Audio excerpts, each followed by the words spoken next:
flying UFOs, that's right. Gary's Talk Show Radio, Wednesday, Thursday, and Friday nights. If you need a friend to talk to, he will always be there. The Night Dreamers Talk Show will fix your despair. If you want to talk conspiracies, Night Dreamers is for you. Top secret case, alien space, it's Gary with the news. Tune in on the radio, don't let Big Brother know. They're listening to everything, even Gary's late night show. If you need a friend to talk to, he will always be there.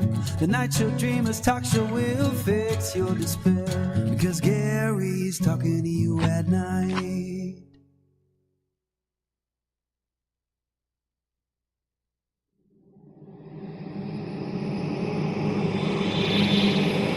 They are here.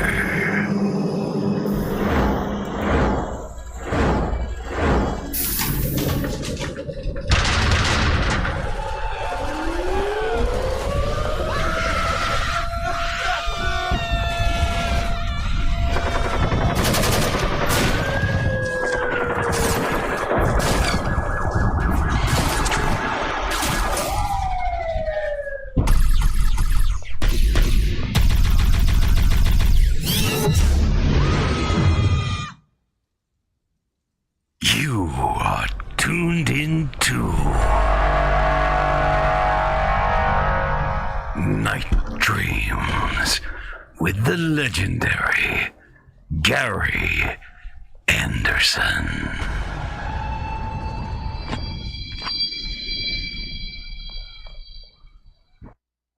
The views and opinions expressed by guests on Night Dreams with Gary Anderson do not necessarily reflect those of the Night Dreams Talk Radio Network, its hosts, staff, or sponsors.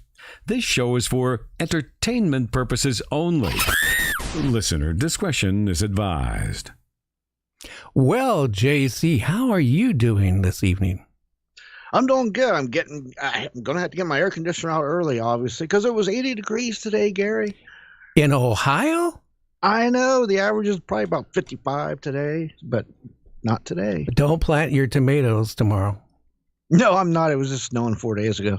You know, it is really, it even snowed here yesterday. I tell you, it's crazy. You know, the weather is just like it's changed big time.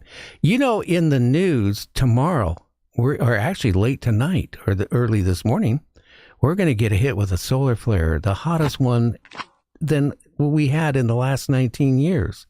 They're saying it could, cause disruption with satellites. It could cause problems with the internet. Wouldn't you know that, too? Because we got a show now on Saturday. So, I mean, and just think, you might not be able to watch your favorite TV on cable.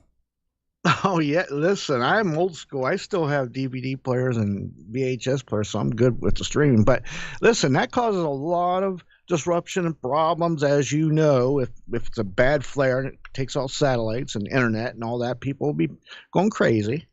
We're not prepared for it, especially now more than ever. That's what's scary. Yeah. Yeah, people are so conditioned and used to their everyday life with cell phones and internet, and everything's run by it. Listen, you go to the store and they don't have internet. You know what they tell you? Sorry, we can't sell you nothing. Well, you know what? It's interesting. I was in a store back, maybe 2 years ago, and the power went out. And the cashier says, well, I can't take your money. Yeah. And I said, why? Because she goes, honestly, I don't know if I can make change. Yeah. That's the scary part. People are so dependent on electronics nowadays that they can't even make change. No, it's awful, because just 15 years ago, even 20 years ago, that was no big deal. People just make change. You got a calculator, figure it out in your head. It's not a big deal. 7% tax or whatever your state tax is, if you even have any. Yeah. Well, tonight we're going to have a great show. But first, we have Guy Ticker with the news. So let's go with Guy Ticker and find out the latest information. Maybe it'll be something about UFOs. Wait a minute. Flying saucers? No. Flying discs? Orbs? Oh, if my wife's around, it's a flying cup or a pan. So let's get this.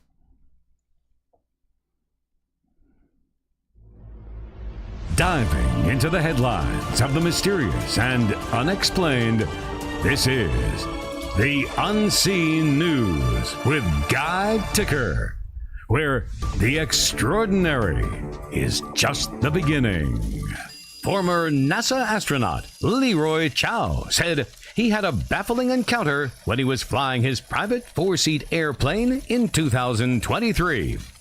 At an altitude of 9,000 feet over Houston, Texas, the former space shuttle commander said he had two perfectly smooth and shiny spheres, each roughly 3 feet in diameter, rip by him a mere 20 feet away. He first detailed the unusual encounter in an interview with News Nation in December, and recently elaborated on the sighting in a follow-up with the New York Post. These claims are from a highly accomplished pilot and space traveler, and add a significant amount of fuel to the fire of debates over unidentified objects in the skies. Chow said, and I'm quoting here, "There was nothing around me other than the panhandle of Texas at 9,000 feet on this instrument flight plan, and just suddenly these things appeared," close quote. He went on to say, "They came right at me." And that wraps up tonight's top news story. I'm Guy Ticker on the Night Dreams Talk Radio Network. And a little bit of information about tonight's guest. Lenville Logan is originally from the United Kingdom and enjoyed a 20-plus year career in the United States Air Force and over 15 years as a government contractor. For many years, he's been interested in unexplained and anomalous phenomena taking place around the world, and has been looking for a better way to capture scientific evidence to better expose and understand the nature of UAPs, cryptozoology, and paranormal sightings and activities. His goal is to move these subjects from the area of fringe science into mainstream science via evidence-based practices. Logan is an active member of the Mutual UFO Network, MUFON, Scientific Coalition for UAP Studies, and National Capital Area Skeptics in Washington, D.C. Logan is an inventor and is a co-founder and the chief technology officer for a small startup called Phenom LLC, which created Phenom, a citizen science crowdsourcing multifunction app to support the public and scientific communities in reporting, identifying, and characterizing unusual phenomenon, airborne or otherwise. Logan spends his free time working on the Phenom app, tech foraging, playing video games, and listening to science fiction and military audiobooks. And due to Lou Elizondo and Jay Stratton, Logan was able to support the Unidentified Aerial Phenomena Task Force. Well, Logan, first thing I want to say thank you for your service to our nation. And what got you into, everything from playing video games to, well, UAPs, UFOs? Well, thanks for having me, Gary. Well, so my first intro to the world of UAPs was I saw something when I was a kid in England. I grew up in Nottingham, England, Sherwood Forest, Castle of Nottingham, Sheriff of Nottingham. Not too far from there, I was playing with some kids. I think it was maybe 1977. And we were throwing a ball back and forth. And I don't know if everybody remembers, you used to see the sneakers tied to the telephone lines. oh, yeah. Yeah. So we were throwing the ball back up there, and I threw it by some sneakers. And then I noticed that there was something way out in the distance that was glowing. It actually looked like an iron that you iron your clothes. The whole bottom part was glowing reddish, and the top part was just kind of like a gunmetal gray. And I was like, "What is that?" And my friend said, "That's a helicopter." And I said, "There's no sound." And he looked at me and said, yeah, where's the sound? And we probably stared at it for 4 or 5 minutes, just looking at this thing going, wow, what is this? And then we heard some jets, and I think it was like 2 F4s came by, and this thing just zipped out of there, and these things were still chasing after it.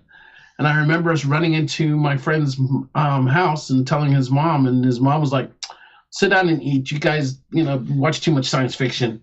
And it just kind of stuck in my head, but never really did anything with it. And then later on, I saw some things, but by that time, the science fiction bug had already hit me. I was, reading comic books and reading science fiction novels and all that other stuff. And then I joined the Air Force.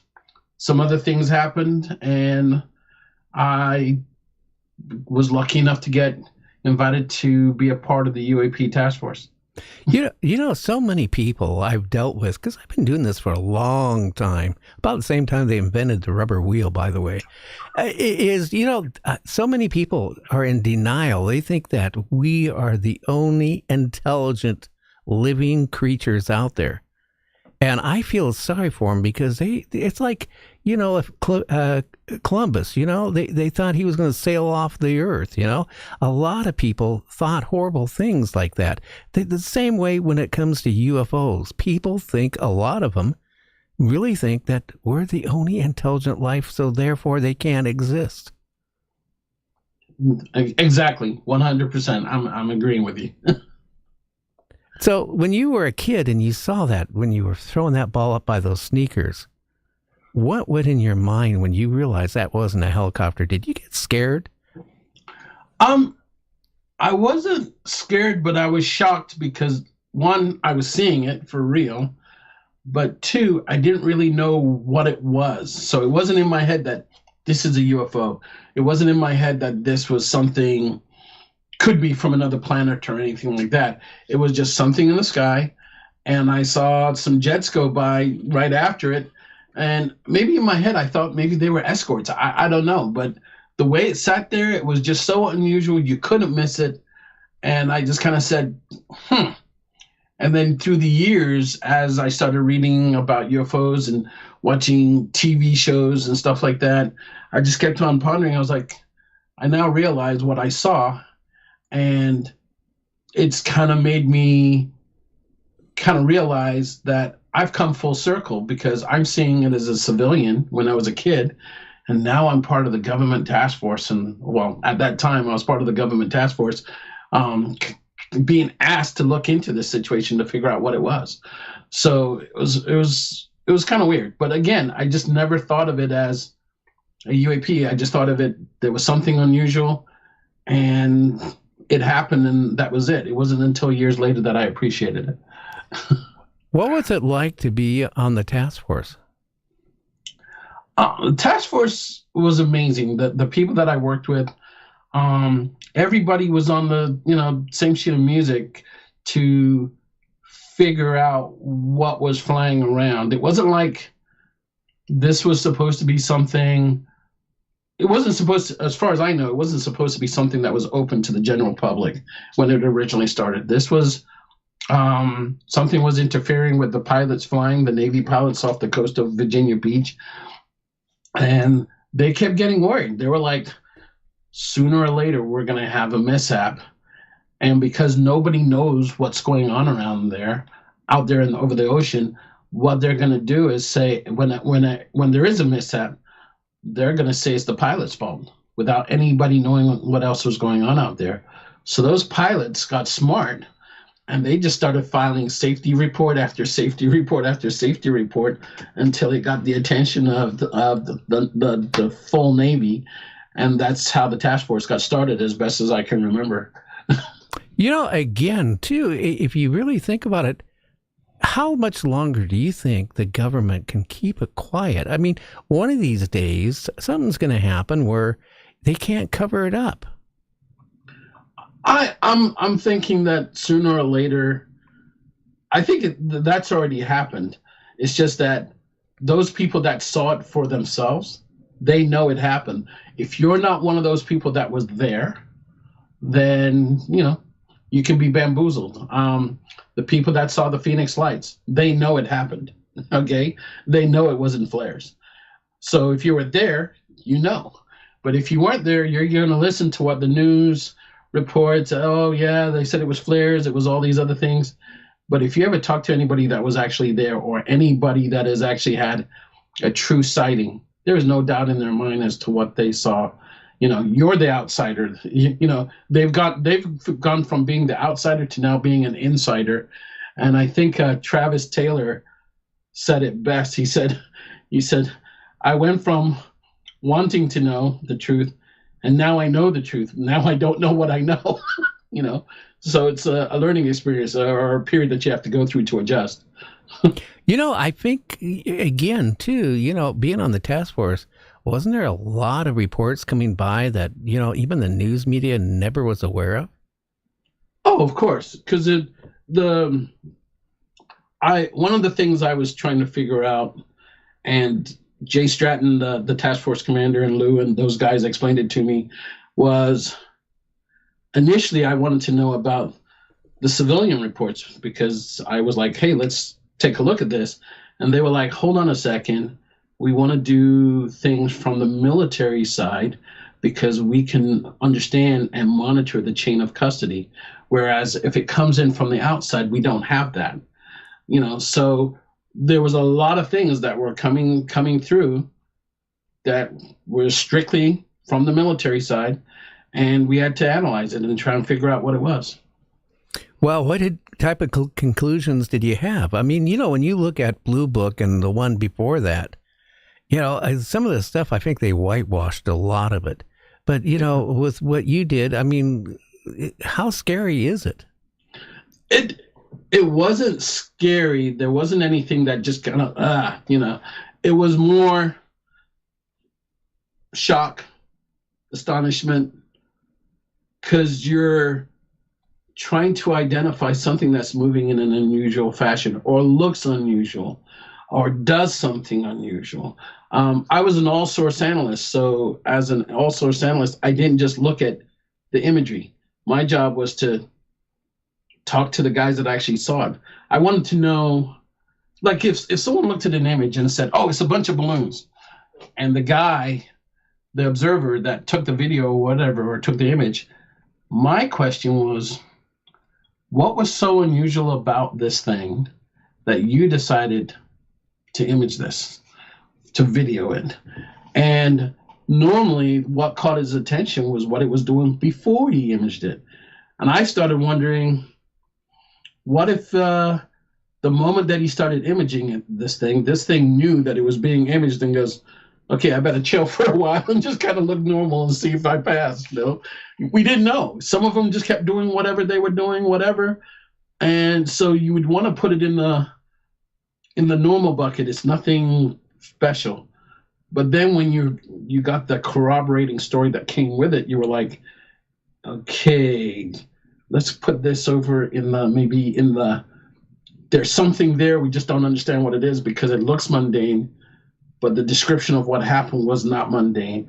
And then you're trying to compare it to other things later to see if it was indeed a bunch of balloons, as some people may have said, or if there was something more unusual about it, more exotic about it. So it was very interesting. Yeah. Did you run across any fake pictures or videos or anything like that? Not through the military side, but there were some things that, you know, maybe you heard about something that took place around the same time as a military sighting, and then there would be something commercial, and you would try to figure it out, and you're like, these don't match. And you're like, so where did this come from? And, you know, we kind of come to the conclusion, maybe this guy was deliberately trying to fool us, or he just made a mistake, the person that was out there. And now there's even apps out there to deliberately cause more confusion to make it look like you did have a UFO sighting, but it's something fake.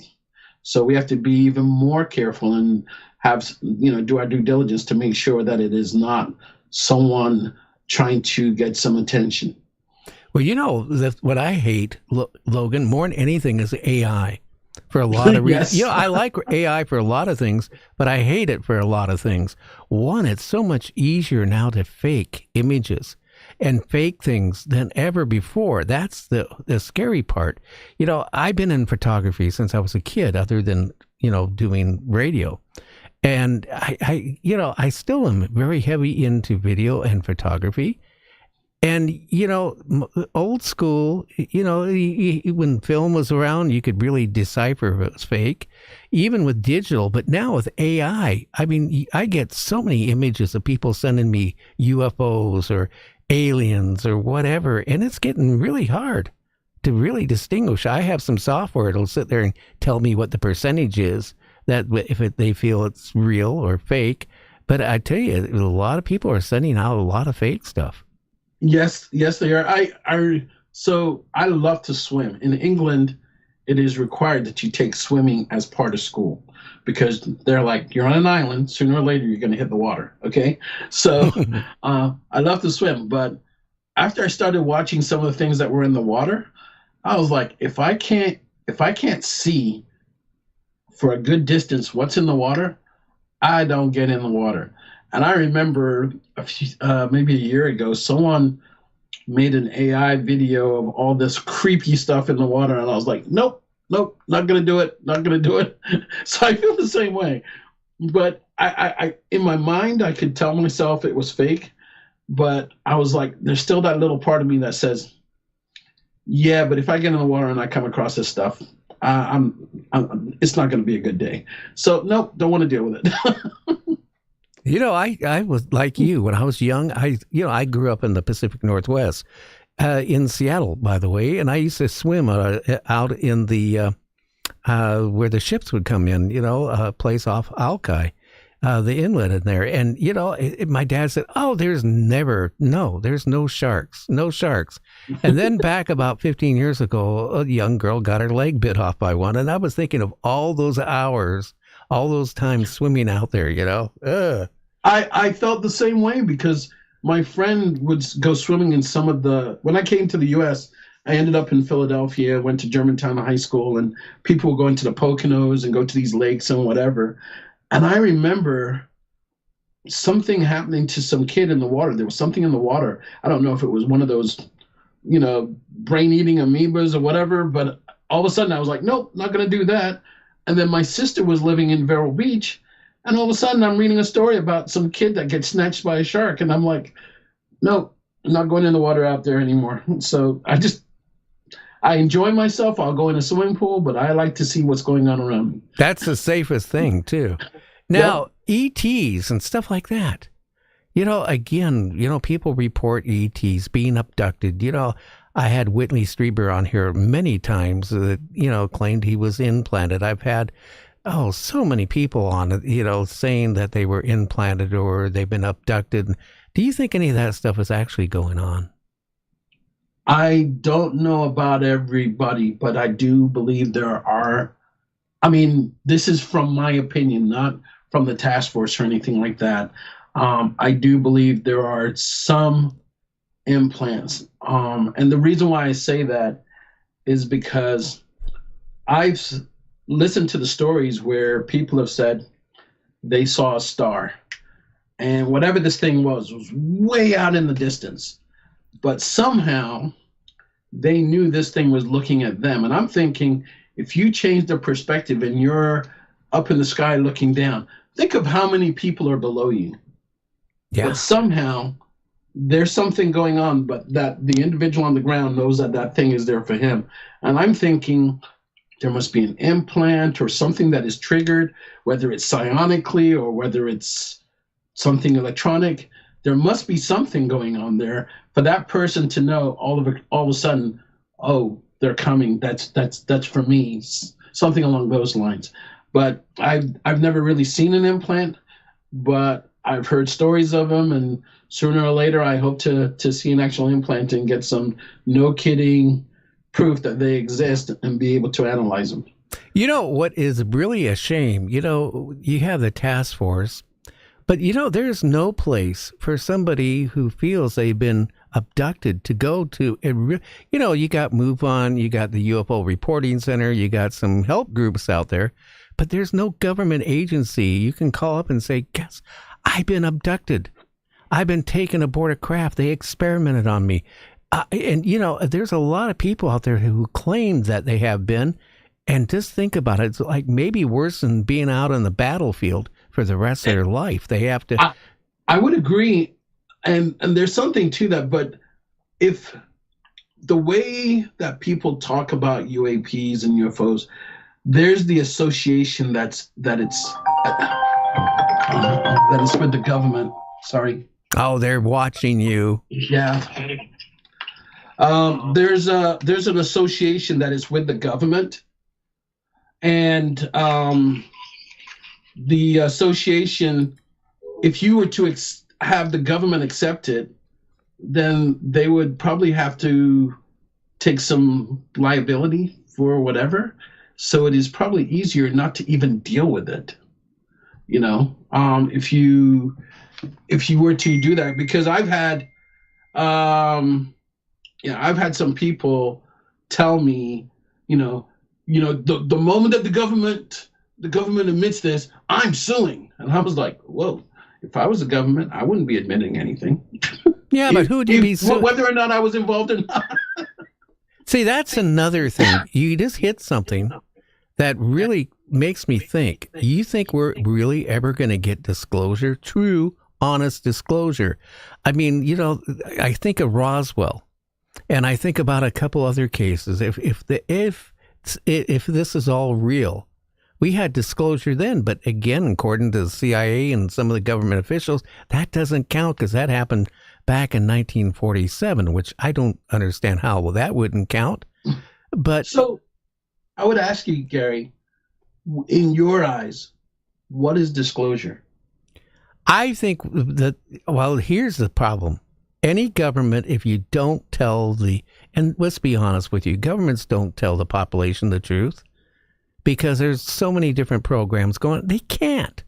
National security, I bring this up at time. Look what happened in Nazi Germany during World War II. A lot of the civilians didn't know what was going on in those concentration camps, or they didn't want to know. The government didn't tell the people that, hey, we're exterminating Jews. They never ever said that.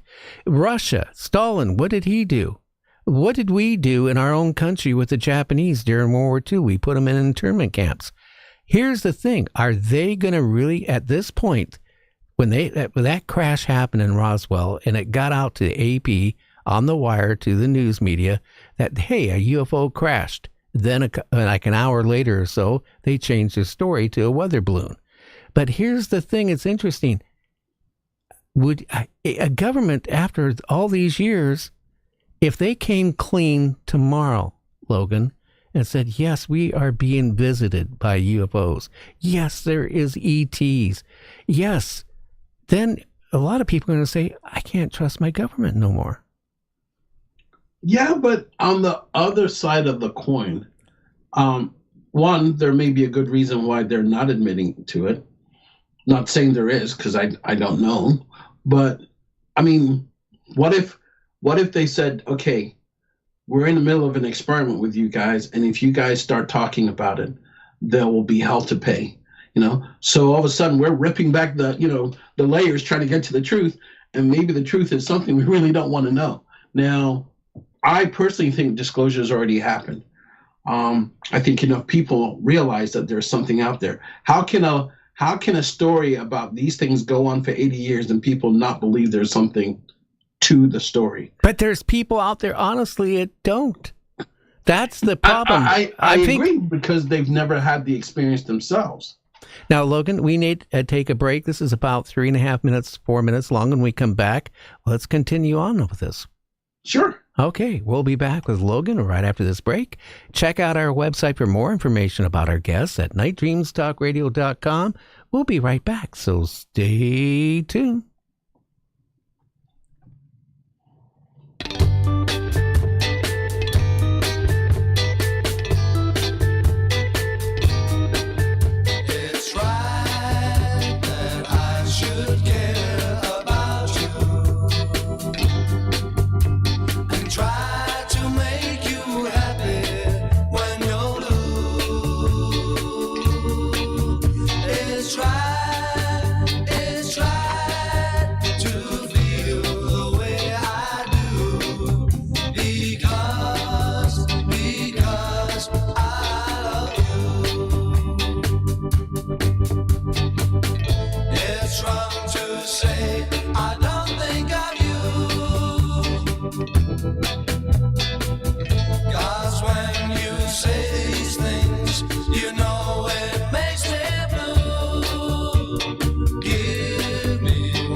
2025 a year of false flags or impending contact?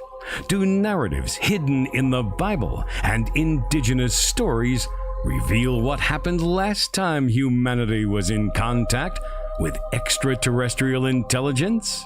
From international best-selling author Paul Wallace, The Eden Enigma and The Invasion of Eden. Archaeological sites, enigmatic carvings, and ancient texts reveal answers from the dawn of civilization. Harvard professor of astrophysics Avi Loeb says Paul Wallace provides a fascinating answer. Eric von Daniken says enlightening and persuasive.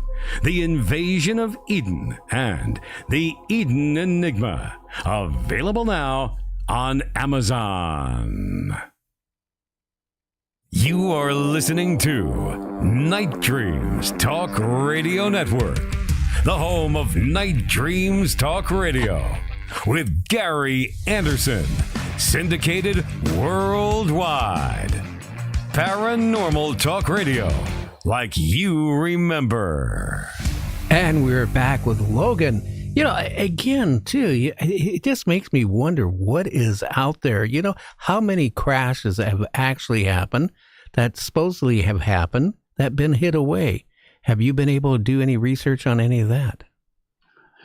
Not really. I mean, outside of the task force, I'm curious just like you are, but when I was in the task force, most of our stuff was about what was going on around our military flights so that we could come up with some kind of safety protocol or something to help them out. But aside from being out of the task force, I'm listening just like everybody else is, and I'm trying to connect the dots based on what I internally know to figure out, could this be real? Or, you know, what is really going on? Well, you know, again, I know how the military was because I've mentioned this numerous times on the show. Years ago, Republic Airlines was a big airline in the United States before they went bankrupt and disappeared back in the 80s. But I had a friend who was one of the vice presidents of Republic Airlines. And during Vietnam, he was a colonel. He used to fly a B-52 over North Vietnam. And on one of his trips, or one of his last trips, coming back, he saw a UFO off of his wing. And his co-pilot said, don't report it. Well, he, thought he would do the right thing and reported it. And he was instructed when he got into Guam to land the craft, do not depart. None of the crew members to depart from the craft. And they were surrounded with armed guards. Each crew member was separated, taken into a room. And he said that guys in suits, like an hour and a half later, were interrogating him. And basically, he was told, because he wanted to make brigadier general before he retired. And he was told, that's it. Your career is over.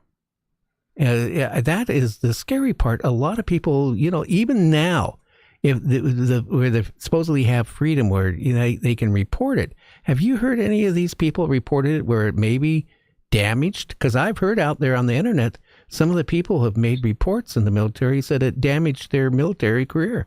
By the way, before I became an intel guy, I was a B-52 crew chief for 4 years up at K.I. Sawyer Air Force Base in Upper Michigan. So I know the platform well. When I was part of the task force, there was a day when I was walking down the hallway and I had 3 guys walking in the opposite direction, and they were kind of giving me the eye, and I was like, something's wrong. And all of a sudden, one of them said, "Are you Logan?" And I said, "Yeah." And they said, "Are you the one doing the investigation on the weird stuff?" And I was like trying to play coy, what weird stuff, and they were like, the UFOs flying around. And I was like, "Yeah." And I said, "Do you want to talk about it?" They said, "Yeah." So I said, "Well, come back to my office." And we never made it to my office. I got dragged into a broom closet. You what? Okay? They dragged me into a broom closet and said, "What is going on?" And I was like, "What do you mean?" And they said, if any of the people, we've known about these things flying around for 20, 30 years, 40 years, and people have lost their careers over it. And we want to know, why is this all of a sudden out and everybody's talking about it? And I explained to them the UAP task force, there was a range fowler program, because we call them range fowlers because they were showing up on the range and messing with our operations. And I said, there's now a problem, a safety problem, and we want to get it documented so we can figure out what these things are. And I said, do you have something to report? And they're looking at each other. Two were in Navy uniform, one was a civilian. And they were like, no. And I'm like, well, you can be anonymous. And they were like, no, we'll take a wait and see approach and see how this thing really turns out. Because they didn't trust what we were doing. They thought we were just collecting information on them, and then we're going to report. Next thing you know, these guys are going to be, out of a job or whatever the case may be. So I do know that the stigma is real, and the ramifications of what they used to go through was quite real.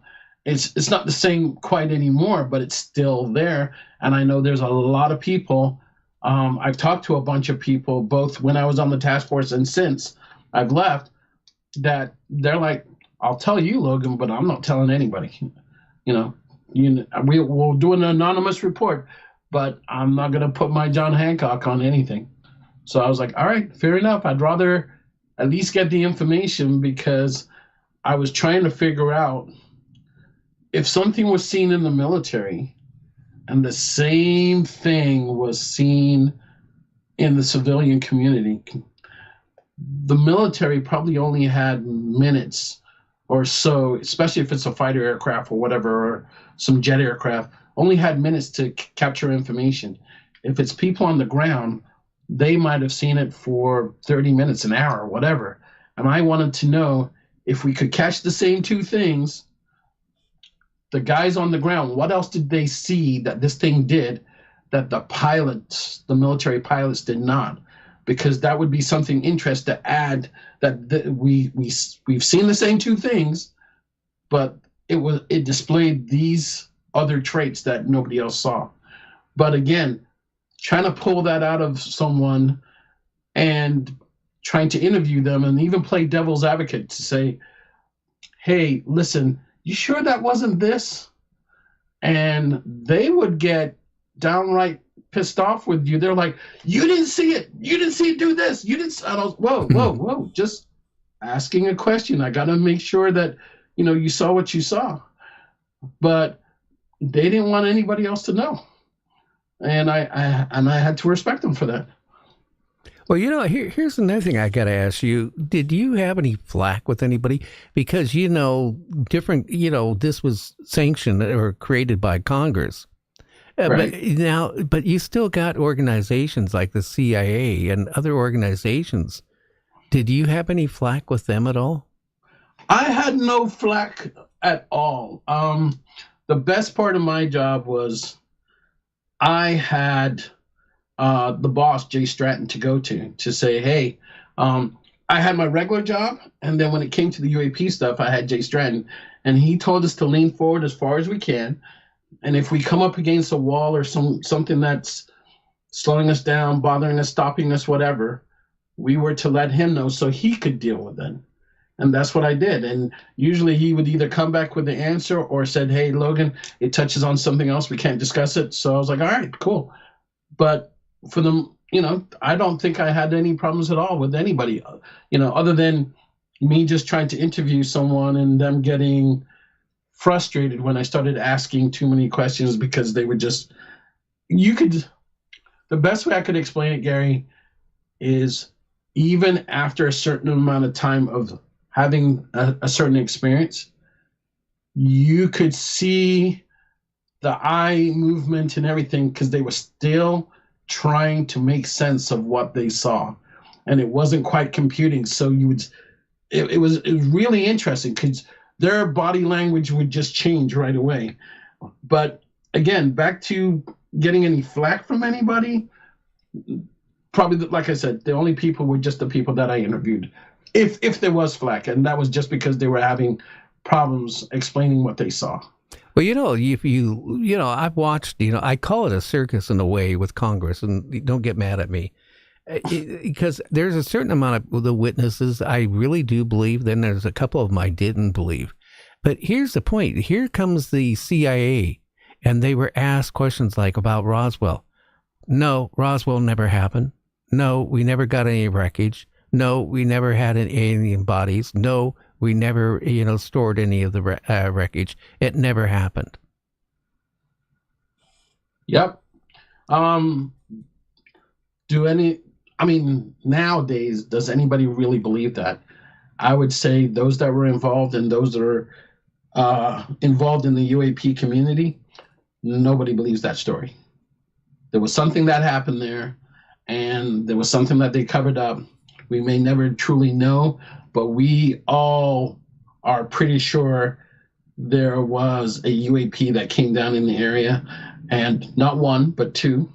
Somehow, something happened there where they collided. Whether it was deliberate or not, we don't know.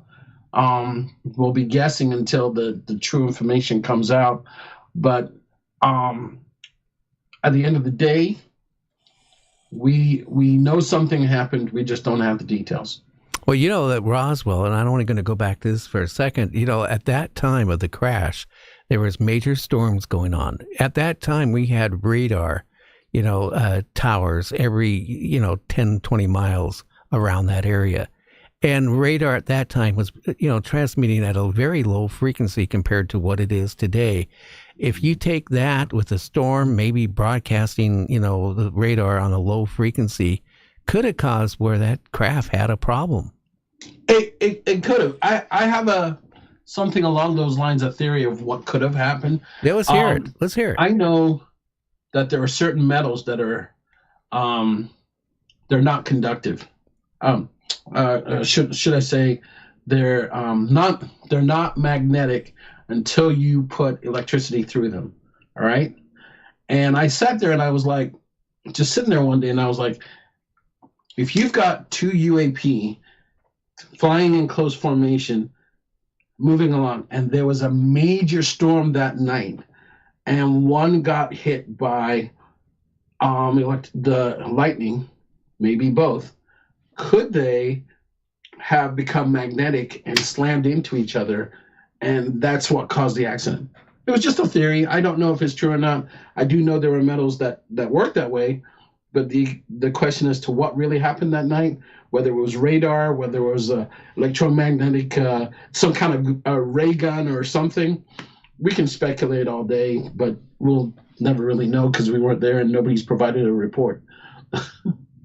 That's another thing. I would really have hoped that the task force could have, besides investigate what's going on now, could have really maybe somehow gotten more information of some of the past cases, to maybe release some of that information. You got to remember what the mission of the task force was. It was more about the safety of the pilots. And again, because we were intel analysts, there's, the law prevents us from looking at anything over the U.S. and doing any of that type of research. We were more interested in what was happening. If it was happening directly to the pilot, yeah, we could be involved. If it was something that was out there in the open in the civilian world, that wasn't for us to touch.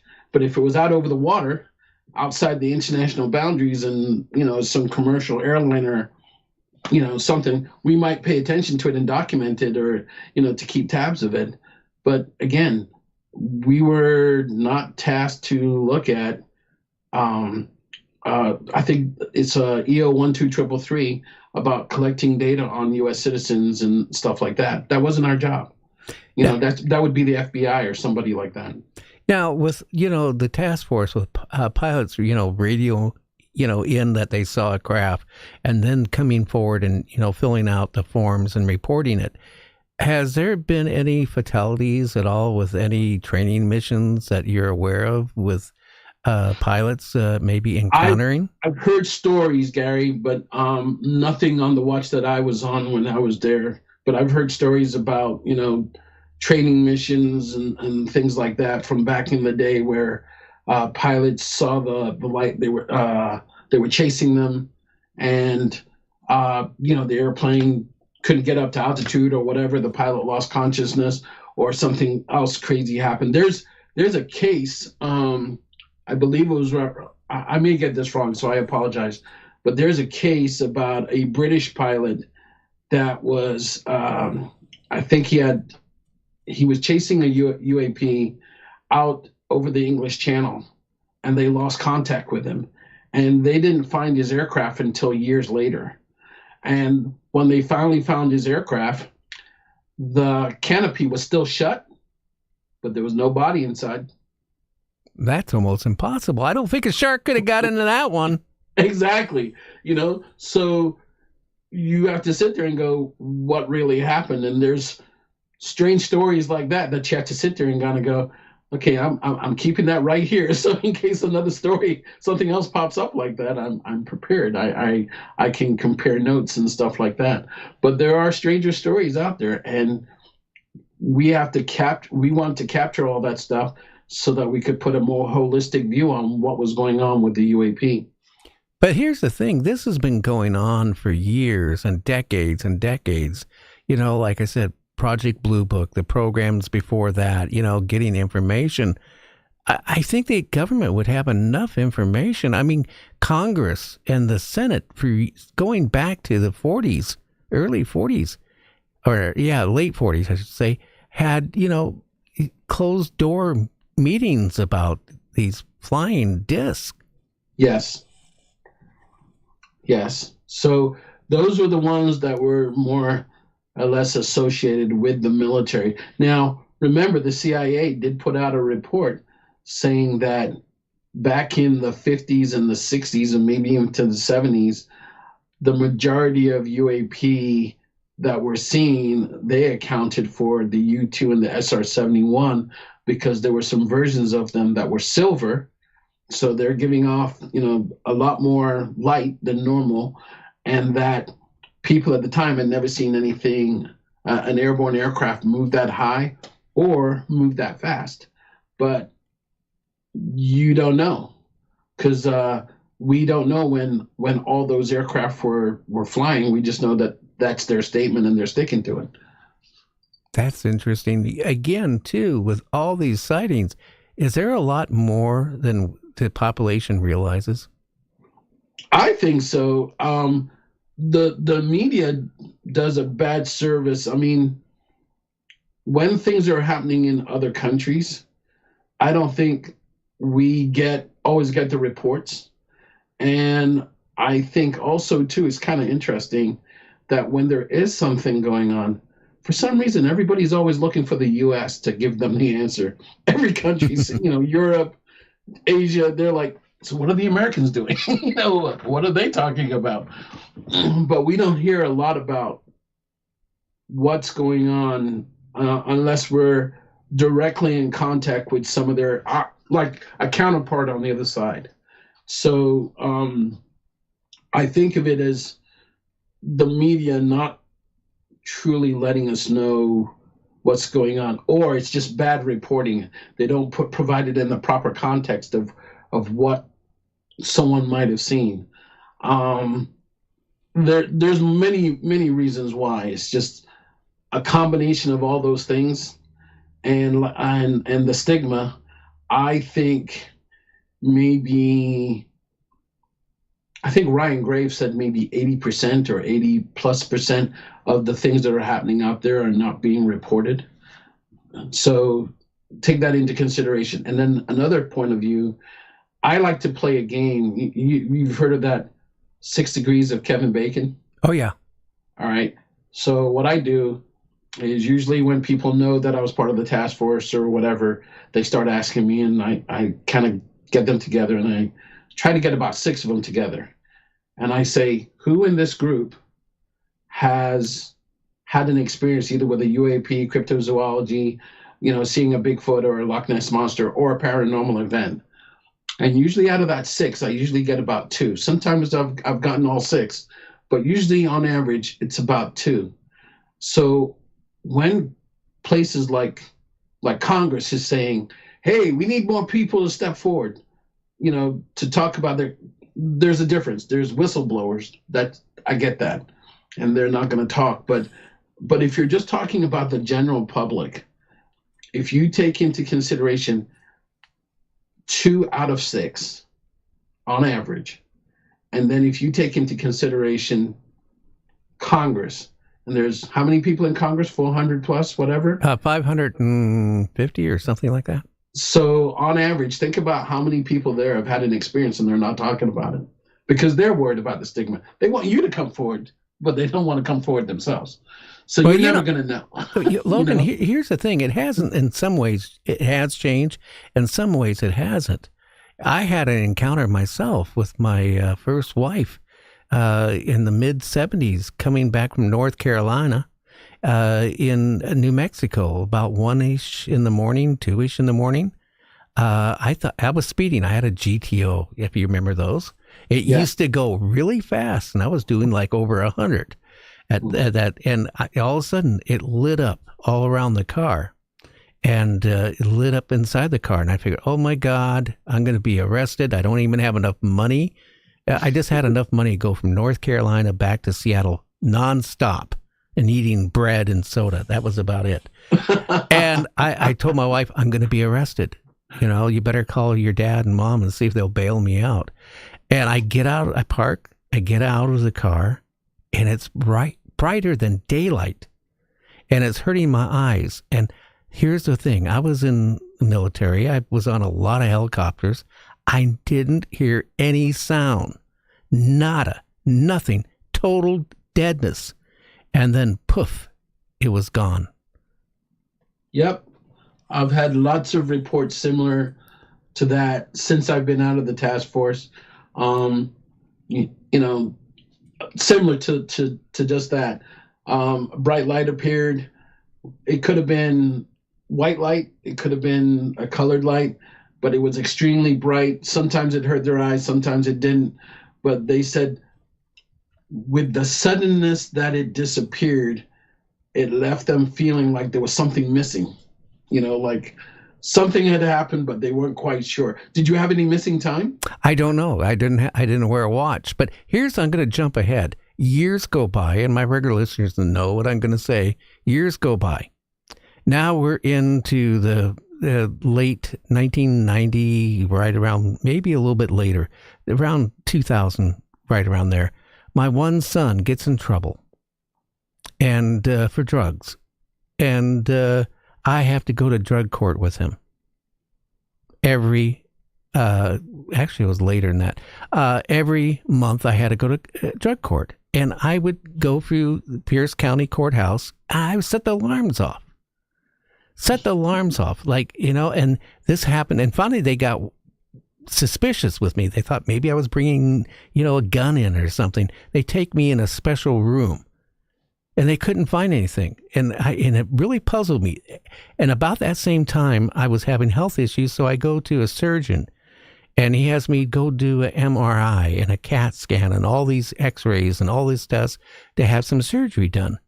And I go to the office to, set up when we're going to do the surgery. And I walk in there, and the head nurse comes up to me. You were in Vietnam, weren't you? Yeah. Did you get shrapnel in your neck, just, at such and such? No.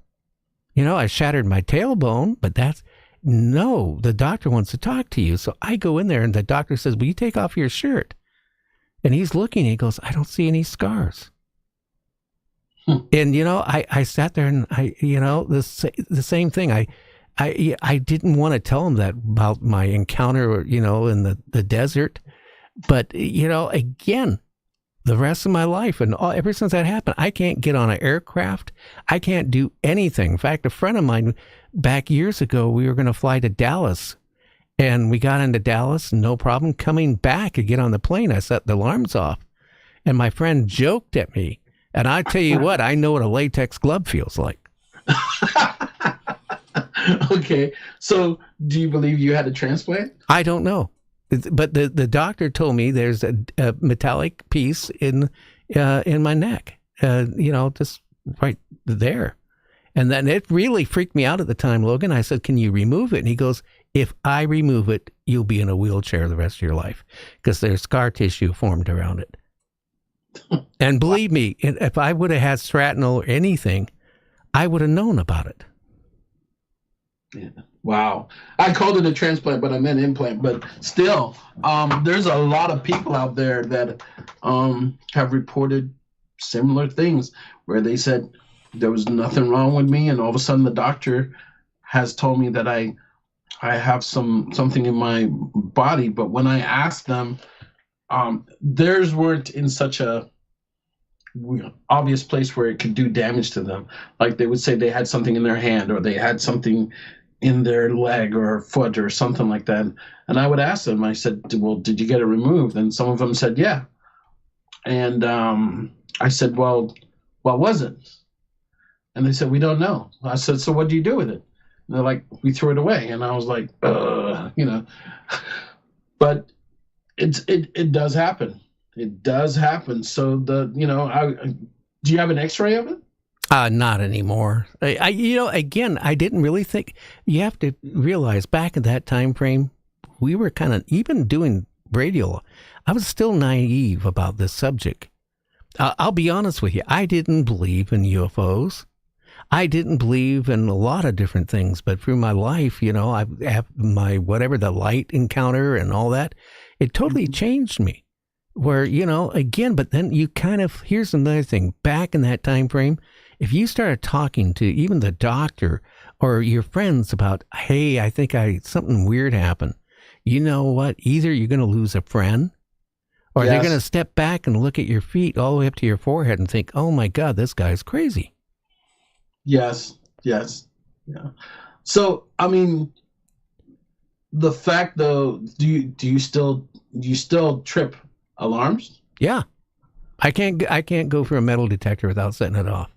I'll tell you, the the most embarrassing time I ever had in my life was in the courthouse.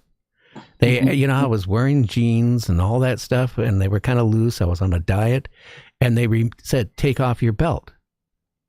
And I said, well, my pants are, take off your belt or you're not going in. So I took my belt off.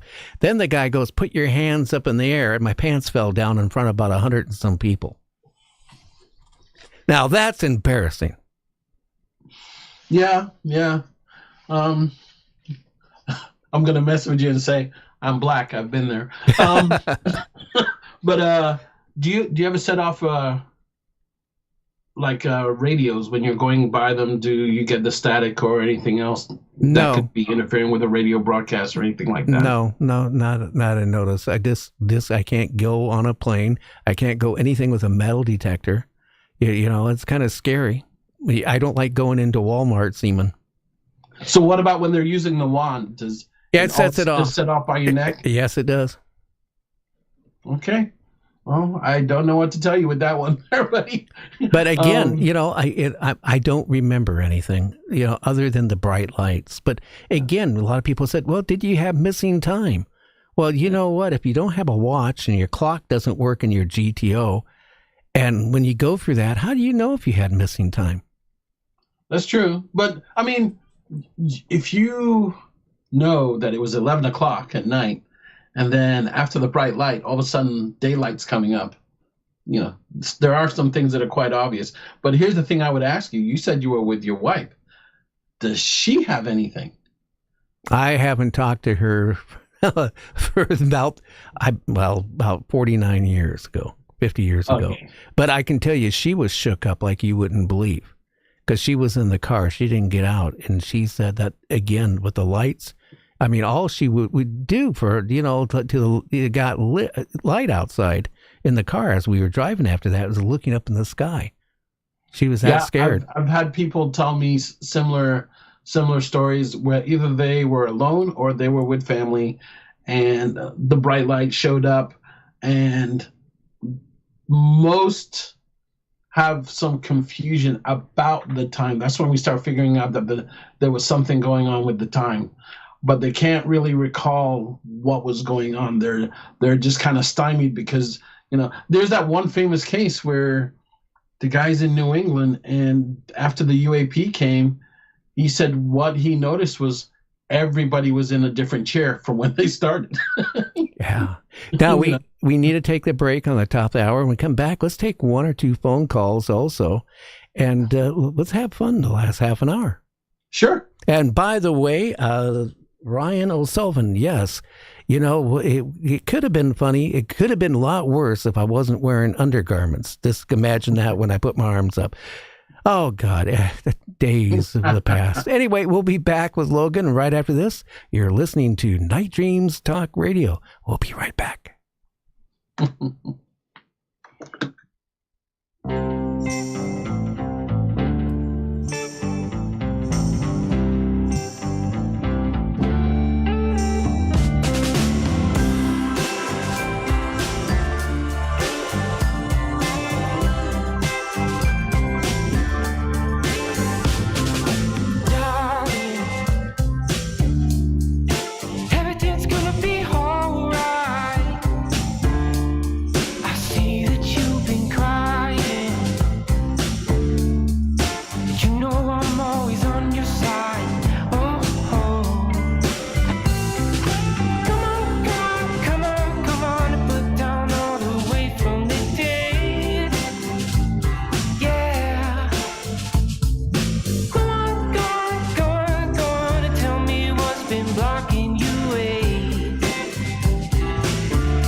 From the great Northwest, the call lines are open. Have a question for our guest? Now's your chance to ask it. Live, unscripted, and uncensored. The U.S. line, 253-203-6777. The wild card line, 253-527-0283. The answers you seek may be just one call away. Join the conversation if you dare. Take a journey of adventure and discovery for the enigmatic giants of the forests. Read On the Trail of Bigfoot by Mike Dupler. The author himself describes it this way. Having found possible Sasquatch evidence, namely trees driven into the ground upside down, thought to be territory markers, led me to investigate this creature in my native Ohio. Several years and many forays into Bigfoot territory, I have found incredible evidence, which inspired my book, On the Trail of Bigfoot. Bigfoot is alive and has many fantastic abilities. The evidence is out there for all to see, but you need to know what to look for. My book will inspire those who have answered the call to seek this elusive creature, the Bigfoot.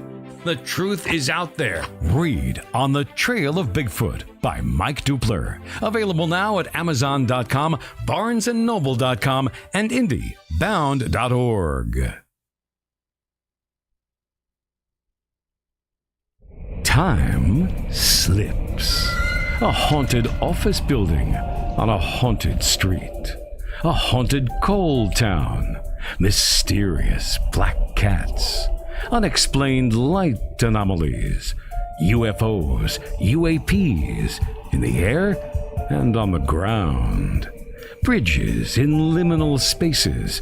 Cryptids, shamans, and a werewolf. Disclosure.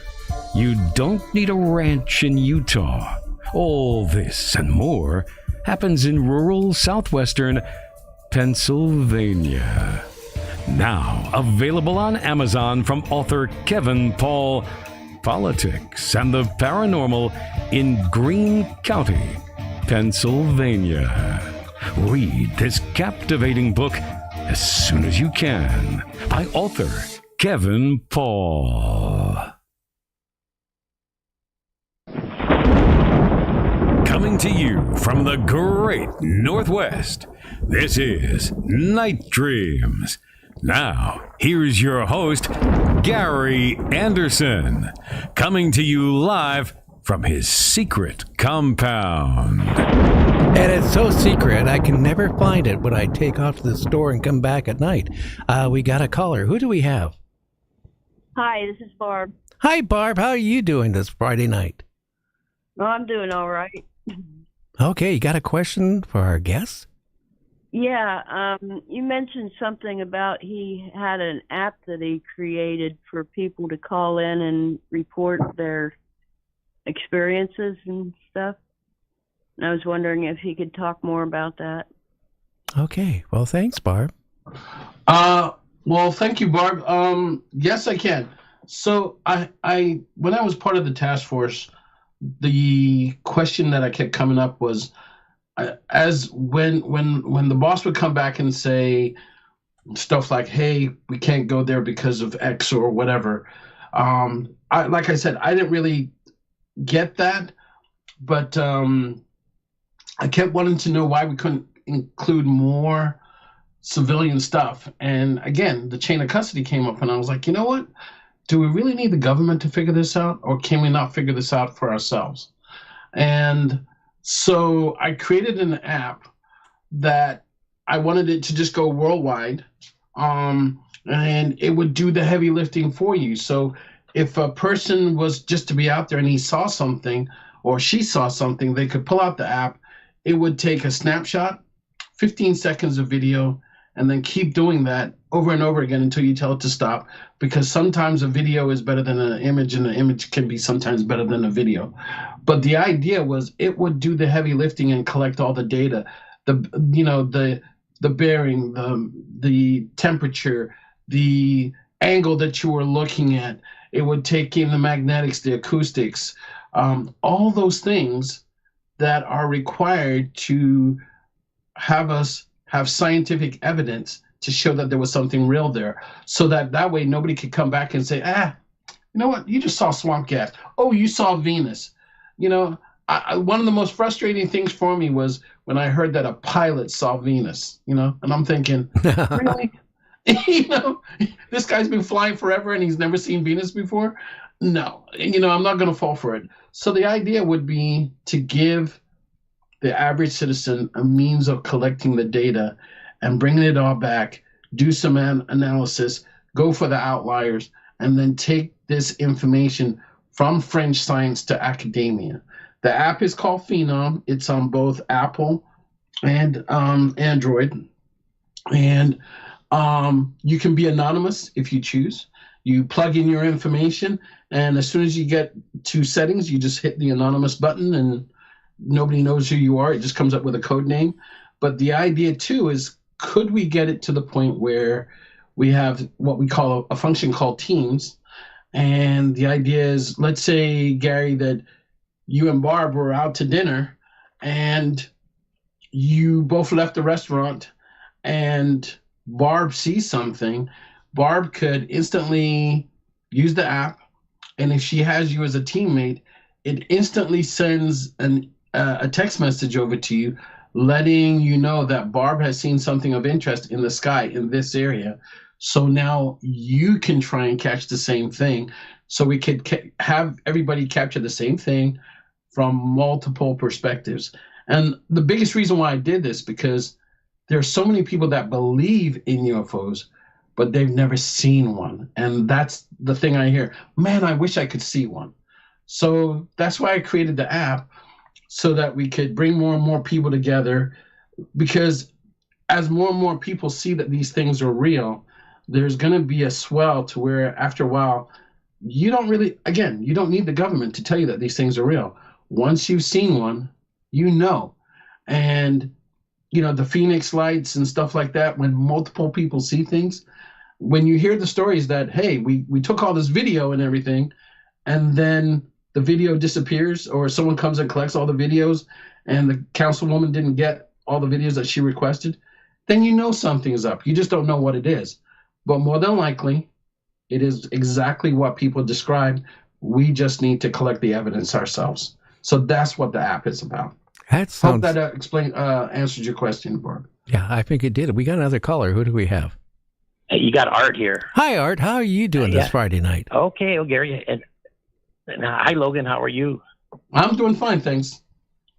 Yeah, I'm just, lots of questions, a lot of stuff to speak about UFOs and paranormal kind of orbs, and trying to get them to be, they look identicals and stuff. But one of my main questions too is that, have you ever had the sightings of transforming UFOs, that I want to call them orbs, or even crafts that can transform into military or commercial crafts, as I have seen a few.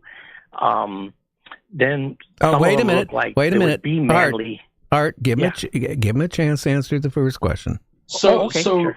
Real quick, Art, I have not. However, with the things that were recently seen in New Jersey, a friend of mine, who's a citizen scientist, she had one of these drones come down real close to her house, and her husband were like, "Hey, we got to get cameras and everything."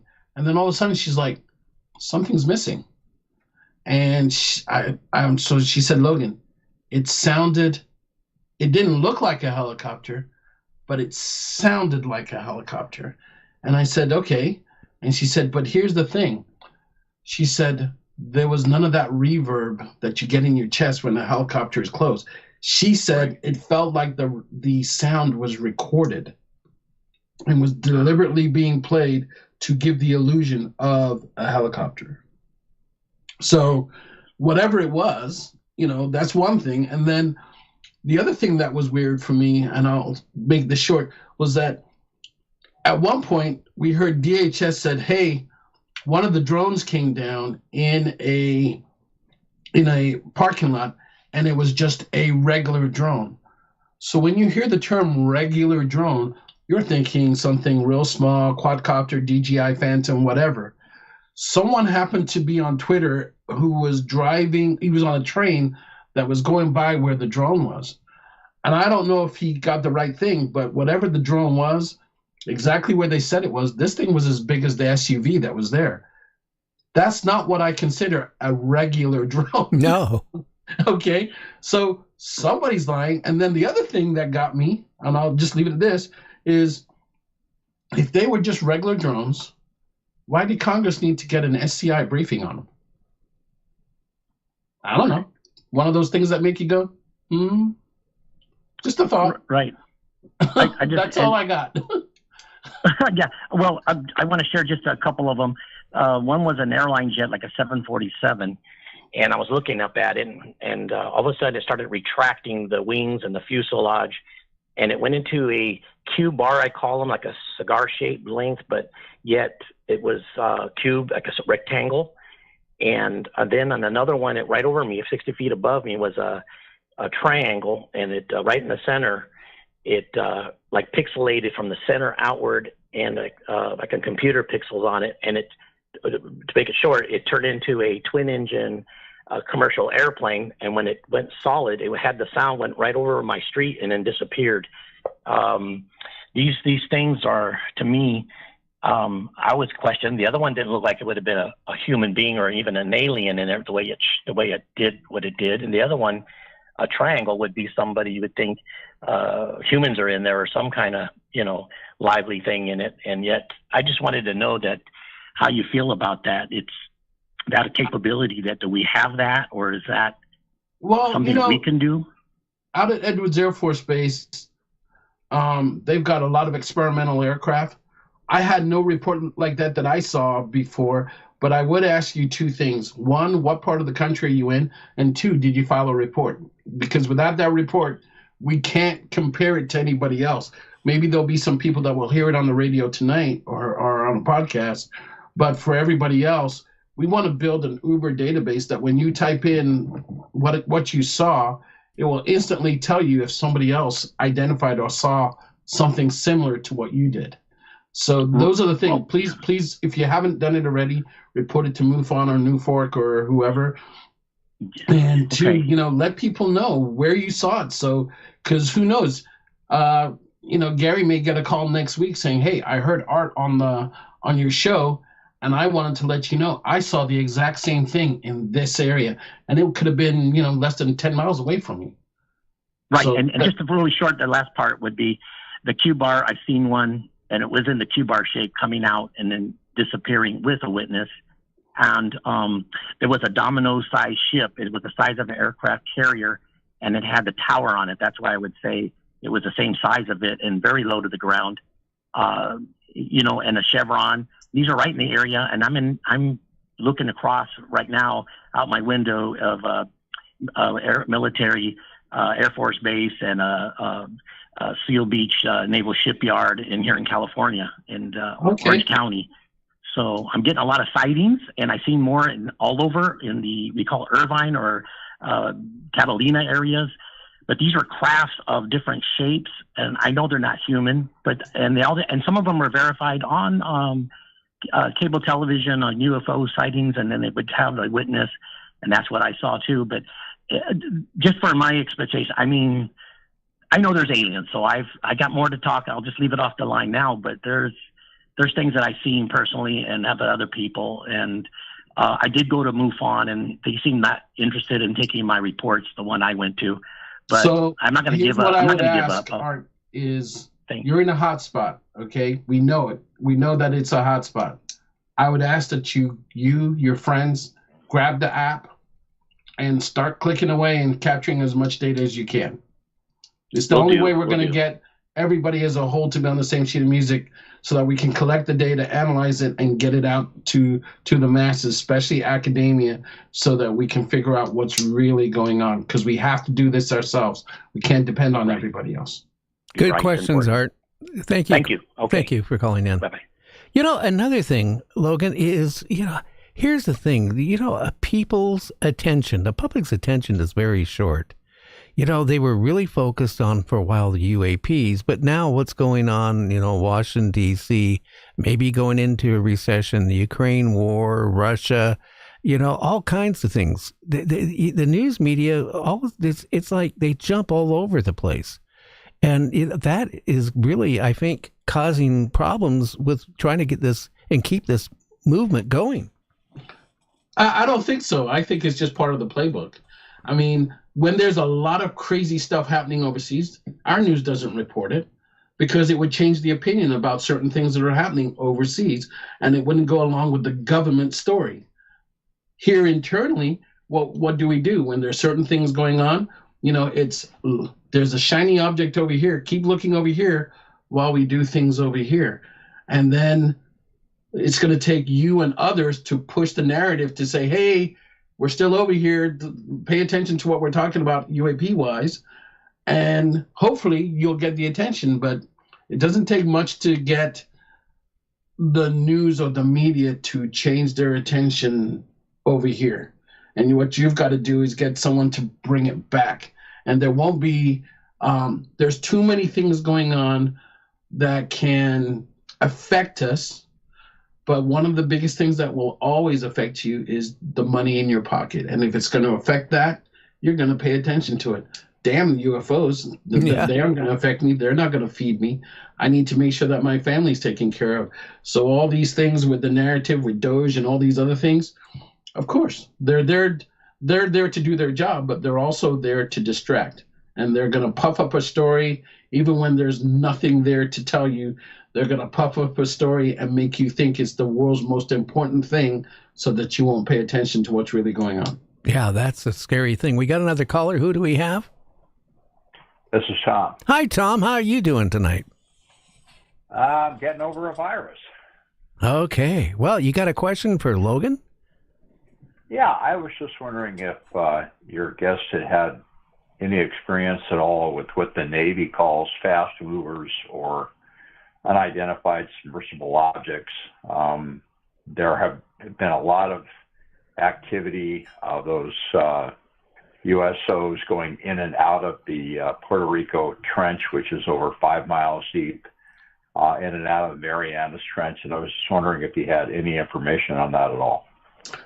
Actually, it's kind of interesting that you bring that up.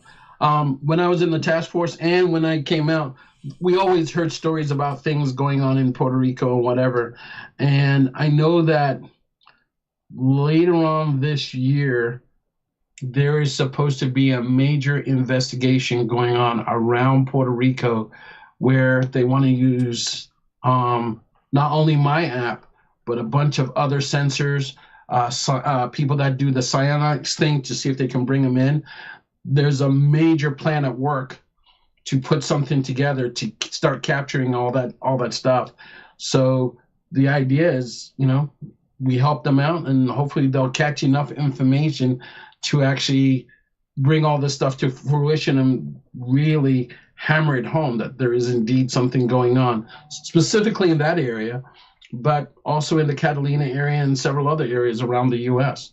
And not just on the coast, but also internally. But again, we have to work together to support that. Yeah. You have another question at all, Tom? No, I appreciate his answer. Thank you. Okay. Thank you for calling in. Again, here's another thing. Have you noticed, because I've been in broadcasting, going close to 60 years, a couple years shy of it. And here's the thing, talking about UFOs, I remember when they were they were about 25 feet. Then it got up to like 75, 100 feet.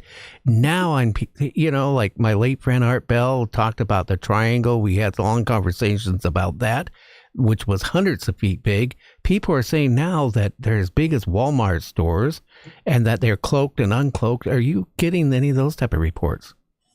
I'm hearing about them now. When I was in the task force, I didn't hear about anything that big. There was one thing that I will mention that Lou Elizondo talked about, where there was a large object in the water. Do you remember the story where he talks about the torpedo?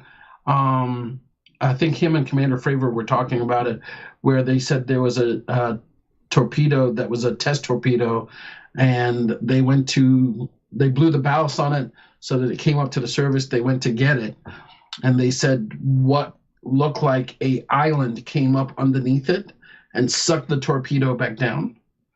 All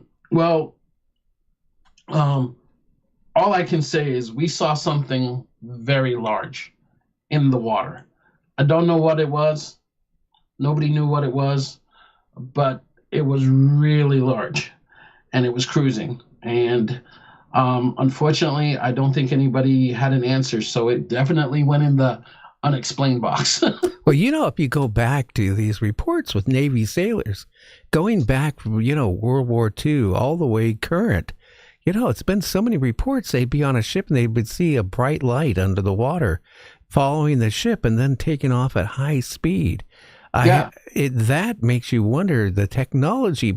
But, again, Logan, if they have the technology to come off world and to, what better place would it be to go into the deepest parts of the ocean? There's parts of our ocean that's over 7 miles deep. I mean, we 100%. And there was just a video, I think it was like 2-3 weeks ago on Twitter, where it was a bunch of people on a commercial cruise liner, and here's this glowing object passing them in the water. Everybody's on deck with their phones and everything, and I was like, somebody please have the app, but nobody did, unfortunately. I grew up in, the B movies of the 50s and 60s and 70s, the one-eye monster from outer space.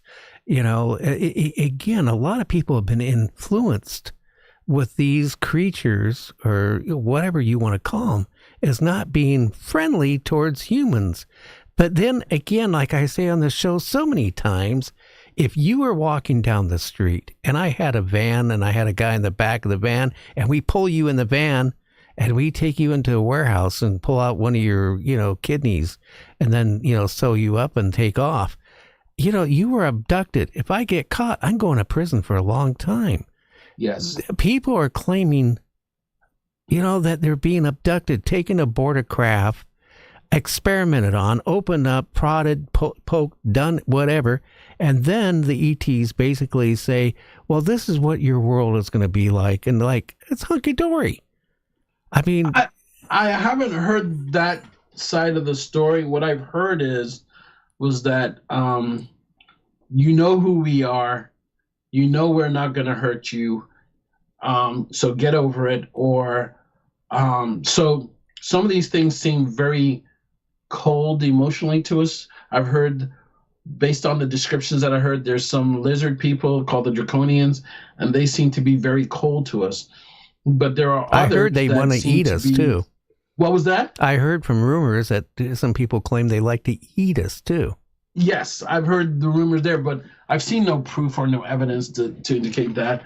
But I've heard there are some that seem to really like us, and they're like,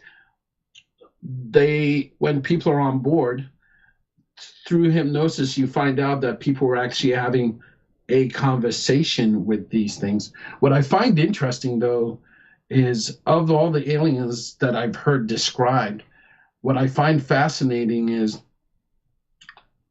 they all have a head, a torso, 2 arms, 2 bodies. I mean, 2 legs, excuse me. Well, they could have 2 bodies. You never know. Yeah. But to me, I'm like, does that mean nature has a grand design? I don't know.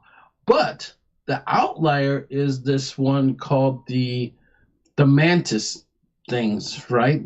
They look like a praying mantis or an ant.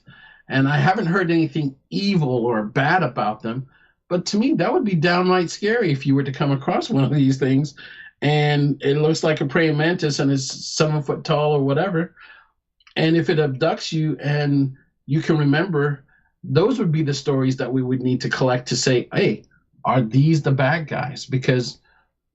Or is it that because they look bad, we've got it in our head that they're bad? But what I have seen is that people that, or I've read or seen on video, people that have gone through some of these experiences, although initially very, very, very shocking and scary, later on they're like, I was chosen. I feel blessed. It's no longer that bad of an experience for them. And, there's many, many questions to be asked, but you've got to pull back that onion layer and get to the real meaning of what is really going on. I've heard there's some kind of invasion force coming, and hey, when they come back and whatever. And I'm like, what do you mean when they come back? So if they're not here, then who's flying around? They've always been here. So the stories are convoluted and strange and whatever, and we have to figure out a way to pull back the layers and get to what the real truth is.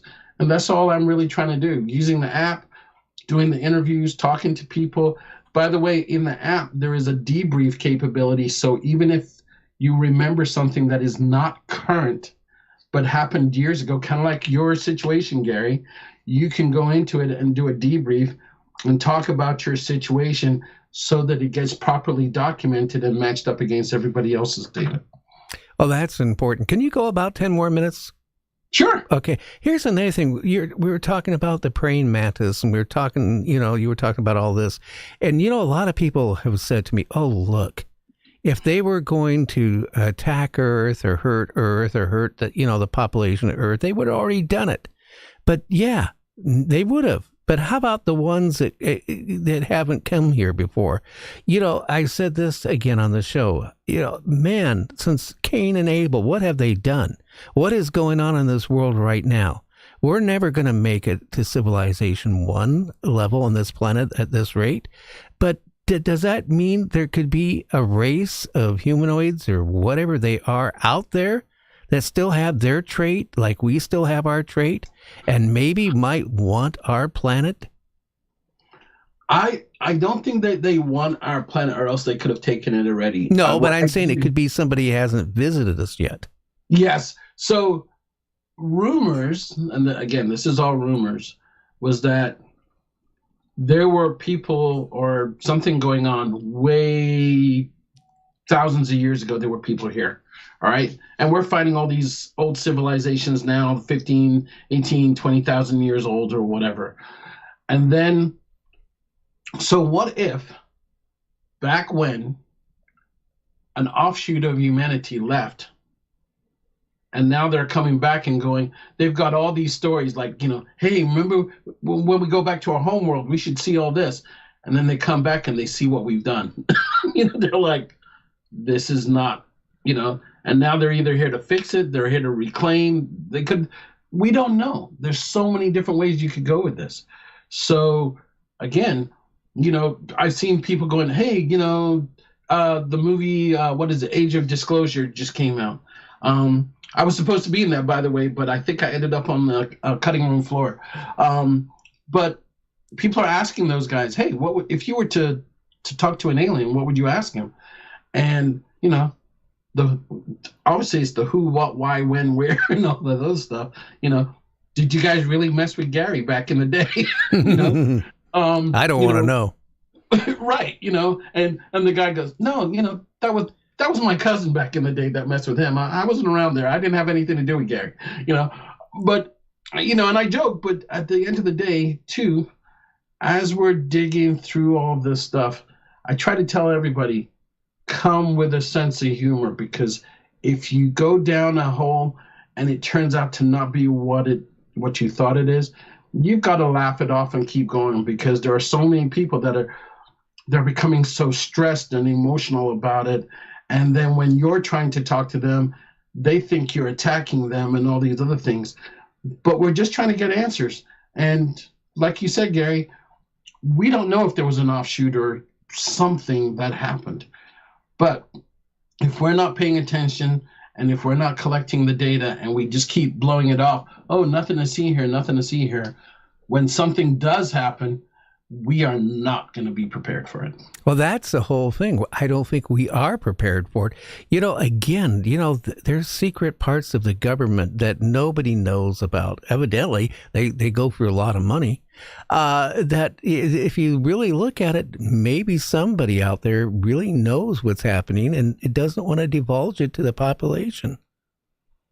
Yeah, I would think so. And I wouldn't think it's a U.S. thing only. Maybe we have worldwide.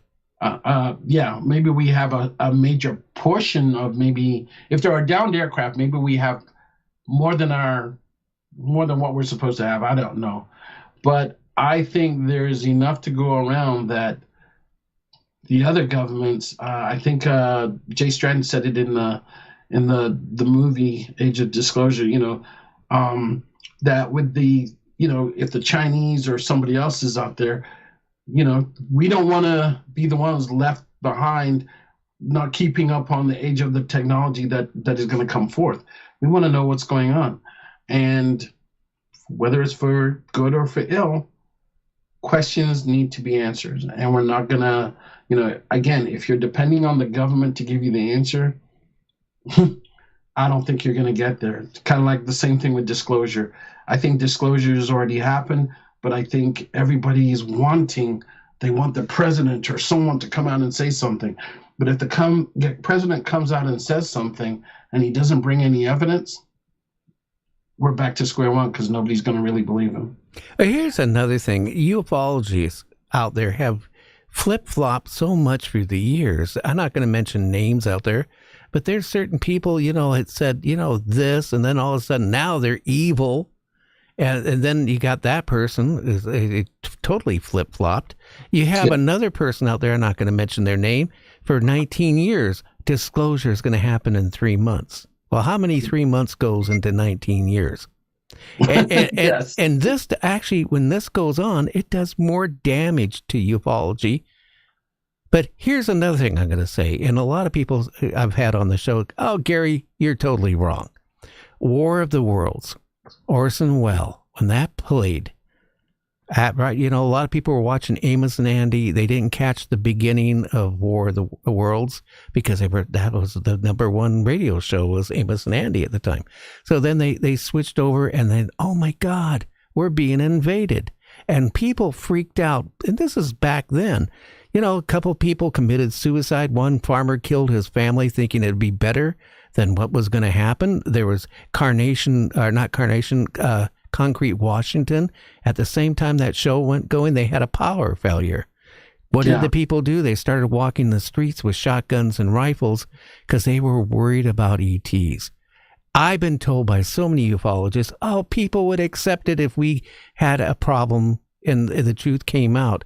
But you know what? I'm at the age, I'm in my mid-70s. I remember Watts.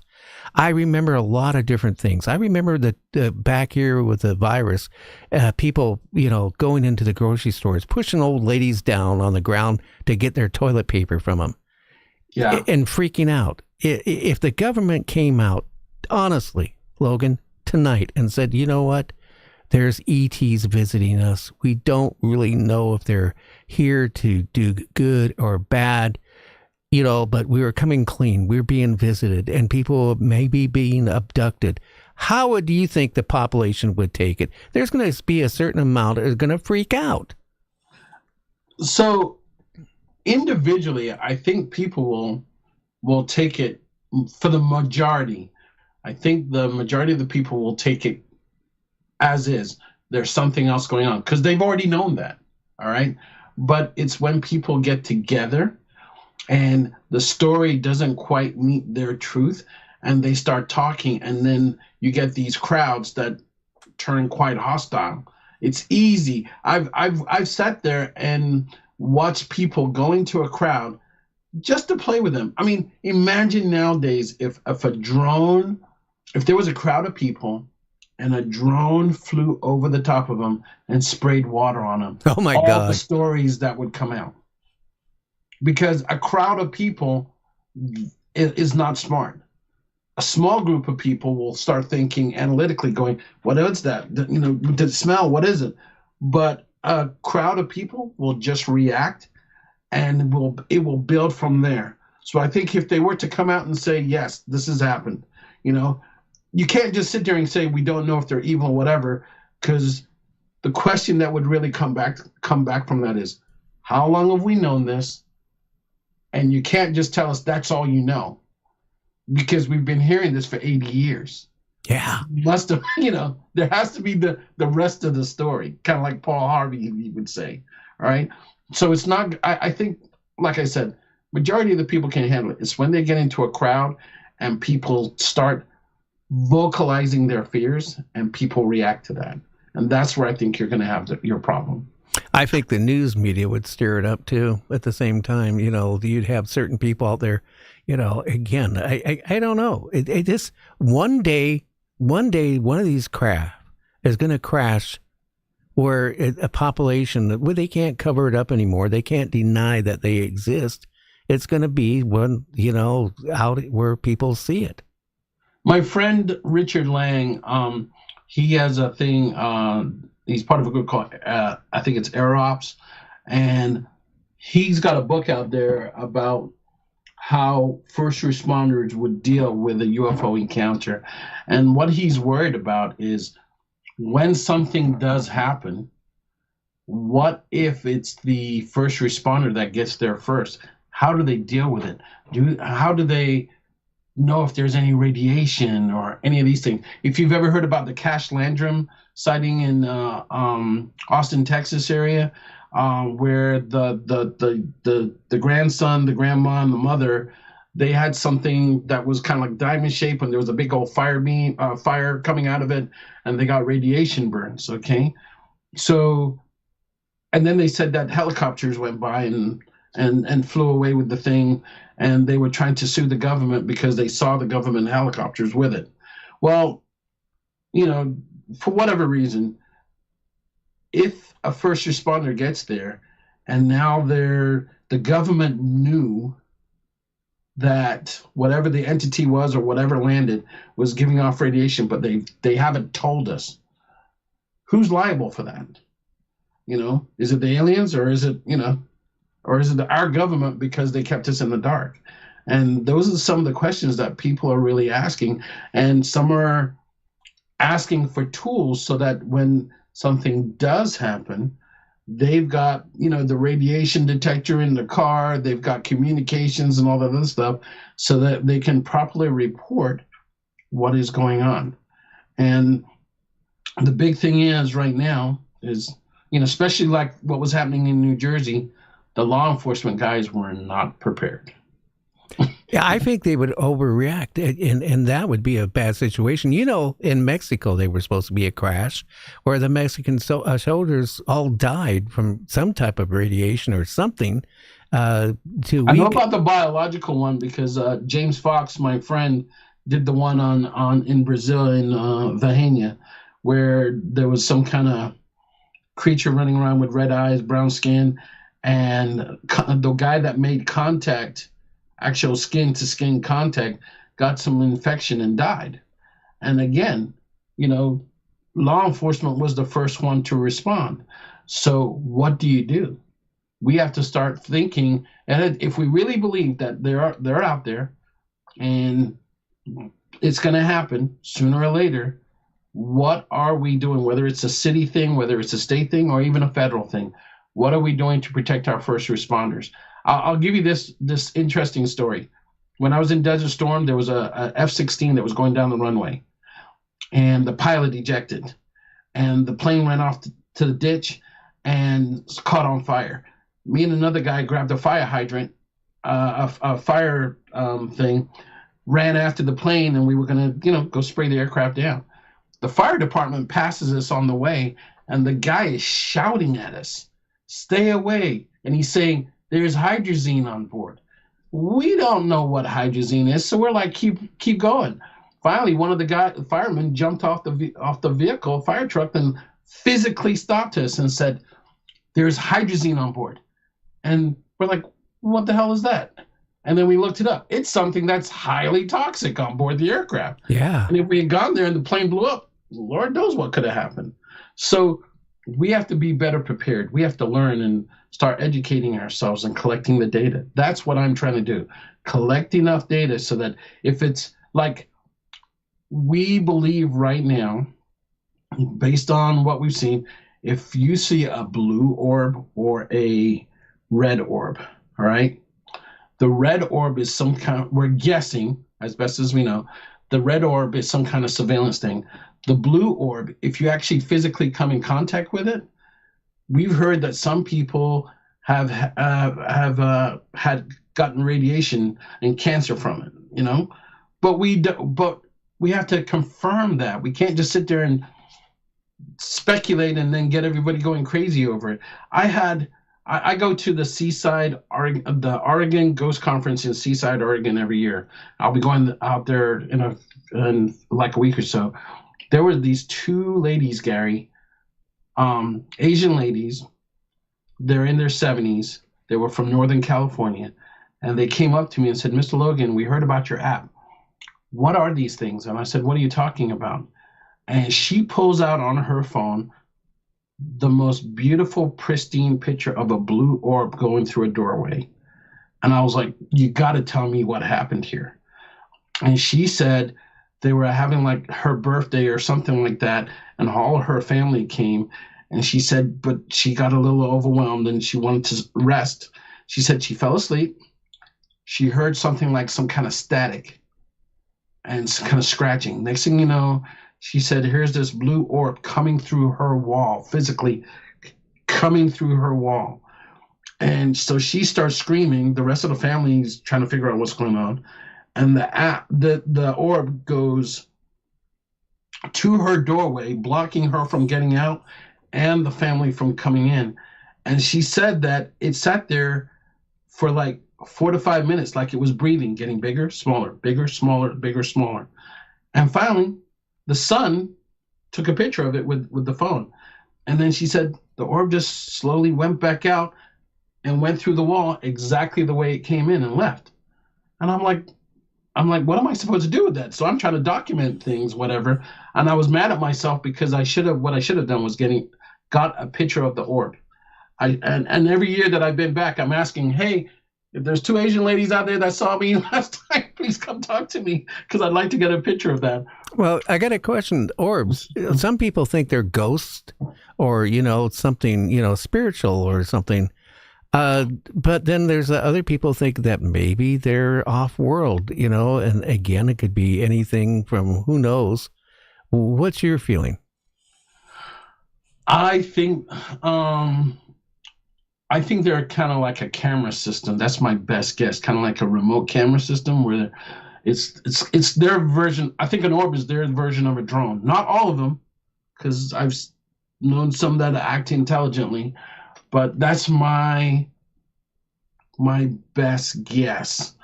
And I think it's all a dimensional thing, because what if these things are coming from the same dimension that you go to when you pass and you go to the next dimension, or your body leaves your soul? Are you into that other dimension? But are they occupying the same space? I don't know. But Lloyd, Michio Kaku was on our show here back about 2 years ago when we were talking to him. At that point, we were so close, and we're coming closer to cracking another dimension where, different parallel universes and all this stuff could exist. So, Yes. again, what a lot of people might think are like in the paranormal isn't in the paranormal. It's reality. Yes, but the thing is, paranormal is in our reality now. So paranormal is part of our reality. It's just that I think Colonel John Alexander had a book called Reality Denied, because a lot of people don't want to deal with it, but we're going to have to accept it, that it's there. And I've always wondered, this is just a Loganism that I'm wondered, when people die, if they know they're gonna die, I think the body goes through this big thing where the last bit of energy that it has, it sucks it up and puts you into that state to where you see the light at the end of the tunnel. Well, I'm gonna jump in there. As I told you before, when I had 2 heart attacks, December 6th. Yeah. About a half an hour apart. I died on each one of them. Yeah. And John Lear, I don't know if you remember who John Lear was. Yes, I do. He was a friend of mine. Art Bell was a good friend of mine. And John Lear had Art so terrified about going into the light. He said, you want to go into the darkness. Now, John Lear changed that about a month before he died. Here's what I saw when I died. Mm-hmm. Okay? I felt no pain. I could think. Totally was coherent. But all I saw was darkness. I felt more content than if somebody gave me all the money in the world and the most beautiful woman. I was even more content than that. I never had felt contentment, feeling so content in my life as I felt when I was dead. And then when they brought me back, I was actually disappointed because I felt so good. That was the first time. Then, I've heard several people say the same thing. And so my theory is that when you know you're going to die, when your body knows it's going to die. I didn't know I was going to die, though. But I know. But you were in a hospital and your body's going through all these things. It knows what your body knows. And I think when you die unexpectedly and your body's not prepared, I have a feeling that you kind of linger in some way, shape, form, or fashion. And that could be what a ghost is it didn't go through the preparatory thing that it was supposed to go to, because your body wasn't expecting whatever was going to happen. That's just my theory. I'm not an expert because I've never died. You have. You don't want to. I don't want to go through that again because my ribs, given CPR twice, I'm still, sore in the ribs. Things break when they do that. I can believe that. But here's the thing. I didn't feel like I left my body. I just felt like I was one of nature, if that makes sense. That I just felt like it was the weirdest feeling I've ever had. And, I've always been terrified about death. Yeah. I mean, when you're a young kid, you don't think about that. When you're in your 20s, you don't think about it. When you get in your 40s, you start thinking about, God, one of these days I'm going to die. Then when you get in your 50s and 60s, you never know. I've been always terrified about death because I lost 2 sons a month apart, June 7th of 2020, July 7th of 2020. Wow. And 2 minutes apart. Figure that out. And I've been terrified of death. I am not scared of death at all anymore because I didn't feel no pain. The pain went away. Like I said, I felt relieved. The weirdest feeling. And I was still functioning. I would ask you, Gary, if you would ever sit down and compare what you went through to someone that has had an out-of-body experience and see the similarities. I would like to, because I didn't see my body. I didn't see nothing. Like I said, I saw darkness, and I felt like I was part of whatever, the universe. A weird feeling. Yeah, I would feel the same way. I don't recommend it for anybody. Go try it tomorrow. That's my disclaimer. Don't don't, and that's a bad thing too. I was lucky enough to come back but people don't want to hear that. When they ask, what was it like? And you start telling them, they don't want to hear it. They don't want to hear it, just like they don't want to hear about UFOs. Now, they want to know, Gary, but they don't want to be afraid. The Invasion of the Body Snatchers. I know you've watched that. Yes. Okay, could something like that be going on? Anything is possible. I don't think so, but anything is possible. I've heard rumors of people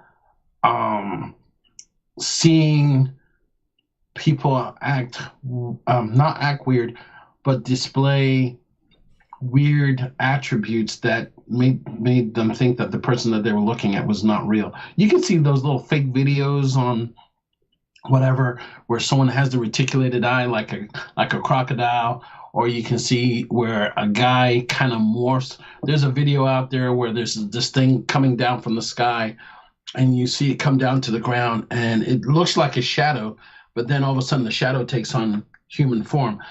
We don't know how well, if these things are doctored or not, but one has to be open to the idea of anything, because if you're not open to the idea, when it hits you, it's kind of like ontological shock. Your brain doesn't know what to do with the information that it just processed.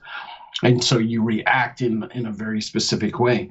But if you're more open to it, and testing out these theories out of the body and all these other things, and, I've heard people that have out of the body experience talk about communicating with things on the other side.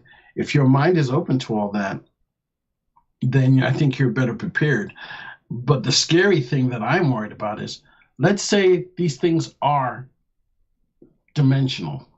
Yeah. And someone is so charismatic that he talks to these things and they love him to death, and he starts telling them, well, I need you to do this for me. Hook a brother up, so to speak. And there's no control. There's nothing that we have that can stop that thing from doing whatever. Then what happens? Because then now you're talking another change where the government has no control. They'd rather listen to this charismatic person and do what he says than what is the right thing. There's so many ways to look at it. So we have to take a step back and go, we can't keep speculating. We've got to start documenting, and we need to find tools and capabilities to help us properly document whatever these things are, whether it's a cryptid, whether it's a paranormal event, and especially if it's a UAP. Well, we don't have time, but like I said, I saw a cryptic Bigfoot in 2020 up in the Canadian Rockies with a friend of mine who was a medical doctor. And it totally changed my life. And, there's things out there. People just need to open their eyes up. You're not going to find a Bigfoot, or you're not going to find an alien at Walmart. You have to be I don't know how it goes. I only had one encounter. I don't want any more. I've had one encounter where maybe it was a UFO. Maybe I went for a time slip. I don't know. But there's so many things out there that we just don't have answers.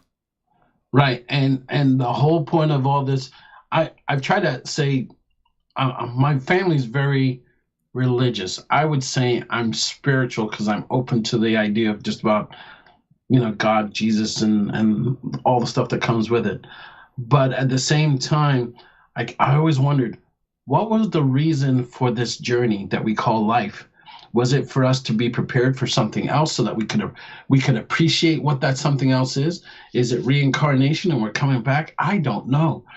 But there are so many different I don't believe in aspects. Reincarnation. I believe that, our thoughts don't die. So maybe we just go to another plane of something else. Yes. And continue that's on. the other dimension. We take our thoughts, our mind, or whatever it is. That's the part of our soul that we move on with, and we leave this shell behind. But then what is it that's on the other side? How does that work? And if you are a shell, or not a shell, but if you're this soul and you're in the other side, what happens if you die there? Or do you die at all? Do you live forever? Because weird thing. Do you think living forever would be exciting based on how you feel now? Well, put it this way. and I don't know if you have time, but I look at it this way. If I could live forever and, I probably would try to be the richest person in the world, have the most beautiful, stable of blondes, the biggest house, the nicest cars. But you know what would happen after a while? I would be bored with it, because once you've tasted it, what happens when it's not exciting anymore? So if you start out with this and then you keep inquiring more, then at one day you're going to be bored, and then nothing's, then what's the point of going on? I would agree with you, and I would feel the same way. But back to the bevy of blondes and the richest person, just make sure you adopt me first. Okay? I will. Let me write that down, Logan. Yes. But that's the question is if your mind is going to say, is this all there is? Then whatever there is on the other side has to be way better. You don't need the money. You don't need all those things. You're just in a state of bliss that you can understand things. But it's probably a bliss that we could not understand. It's just a state of being where you're at such a level that nothing bothers you anymore, and you can appreciate it. Or there's the negative side, and you're going kind of what we kind of call, downwards, and you may have to repeat certain things. I don't know, but are you talking the HELL? Yeah. All those things are on the table, because some people think that I've heard some stories where this is hell.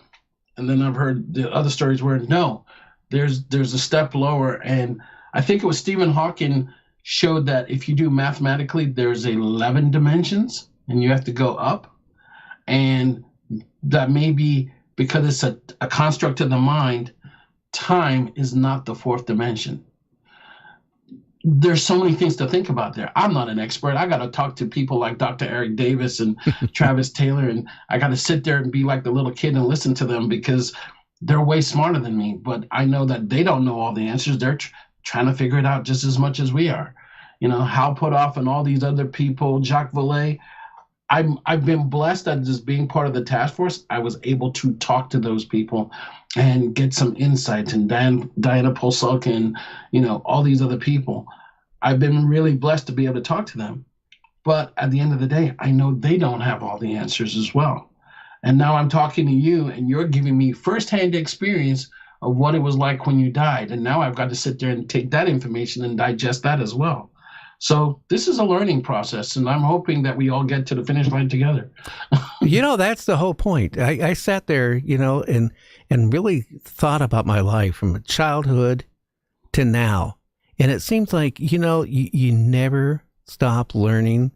Experiences keep going on, good and bad. And life is nothing but a challenge, because, no matter what you do, something bad's going to happen, and then you try to work through it. That is life. Yes, now, 100%. How can they find your app? Do you have a website? Please share it. The app is on both the Google Play Store and the iOS store. Just look up Phenom, Phenom, UAP. I will let you know now, disclaimer, my app has been hijacked by a bunch of Nigerians, so they think it's like Facebook and they're posting some pictures, but we are getting some good things through. And so I'm trying to deal with that right now, because of all the things I could have thought of that would mess me up, that was not what I was thinking would be happening on the app. But yes, on the website. And then I do have a GoFundMe just about Phenom app, where I'm trying to raise money to build a more robust server so that we can incorporate some AI to do some heavy lifting to say, are these things the same thing? Were they seen at the same time? If the trajectory of one was passing over Ohio and the trajectory keeps going and someone saw it along the trajectory, was it the same thing? Or could we predict and tell people where it's going to be because it's moving at this speed and those type of things? So, but it's out there on both apps, on both stores. And please, let's just do this together and figure out what's going on. Get me get my producer the information. We'll put it up on our website for you. Thank you very much. And also, when you go to this event, is it in Oregon? Or where is it? Yes, it's in Seaside, Oregon. Beautiful. Have you ever been to Seaside? Yes. Yeah. Beautiful. If you want to come back after that and tell us a little bit about it and what happened, that would be awesome. I sure can. And I can also try to reach out to some of the other people in the community that, maybe they'd love to talk to you and express their points of view as well. Maybe they'll sit there and say, that Logan guy is an idiot. He doesn't know anything. But hopefully, we'll be on the same sheet of music and we'll figure out what's all this is really all about. Well, I want to thank you so much for being on. I really enjoyed talking to you. Same here. Thank you very much, Gary. Okay, I really appreciate it. You have a great weekend, will you? I sure will. Okay, my friend. Take care. You take care. Well, everybody's out there. We'll be on tomorrow live at 7 p.m. Pacific, 10 p.m. Eastern on Saturday. We're going to have a great guest. Again, for more information about our guest tonight, just go to nightdreamstalkradio.com. Check it out. Again, everybody on chat, Barb, Tom, and Ryan O'Sullivan, and so much more people out there. Again, thank you. This show is on YouTube, is getting close to, I can't believe it. Every time I look, it's gone up more and more. I think we're at 243,000 on, this YouTube alone. And on the apps, we're pulling anywhere between 500,000 to 1 million downloads, depending on the guests. And again, everybody out there from everywhere, from India, Japan, to Germany, to France, to the UK, Australia, I want to thank you for making this show your home. We're all family here on Night Dreams Talk Radio. Till tomorrow, everybody have a good one. We will catch you on the other side. The View. Who's friends with all the night? Who's friends with all the night dreamers? Talking to you at night. Gary on the radio, but maybe he's not in sight. Bigfoot's on his tail, flying UFOs, that's right. Gary's Talk Show Radio, Wednesday, Thursday, and Friday nights. If you need a friend to talk to, he will always be there. The Night Dreamers Talk Show will fix your despair. If you want to talk conspiracies, Night Dreamers is for you. Top secret case, alien space, it's Gary with the news. Tune in on the radio, don't let Big Brother know. They're listening to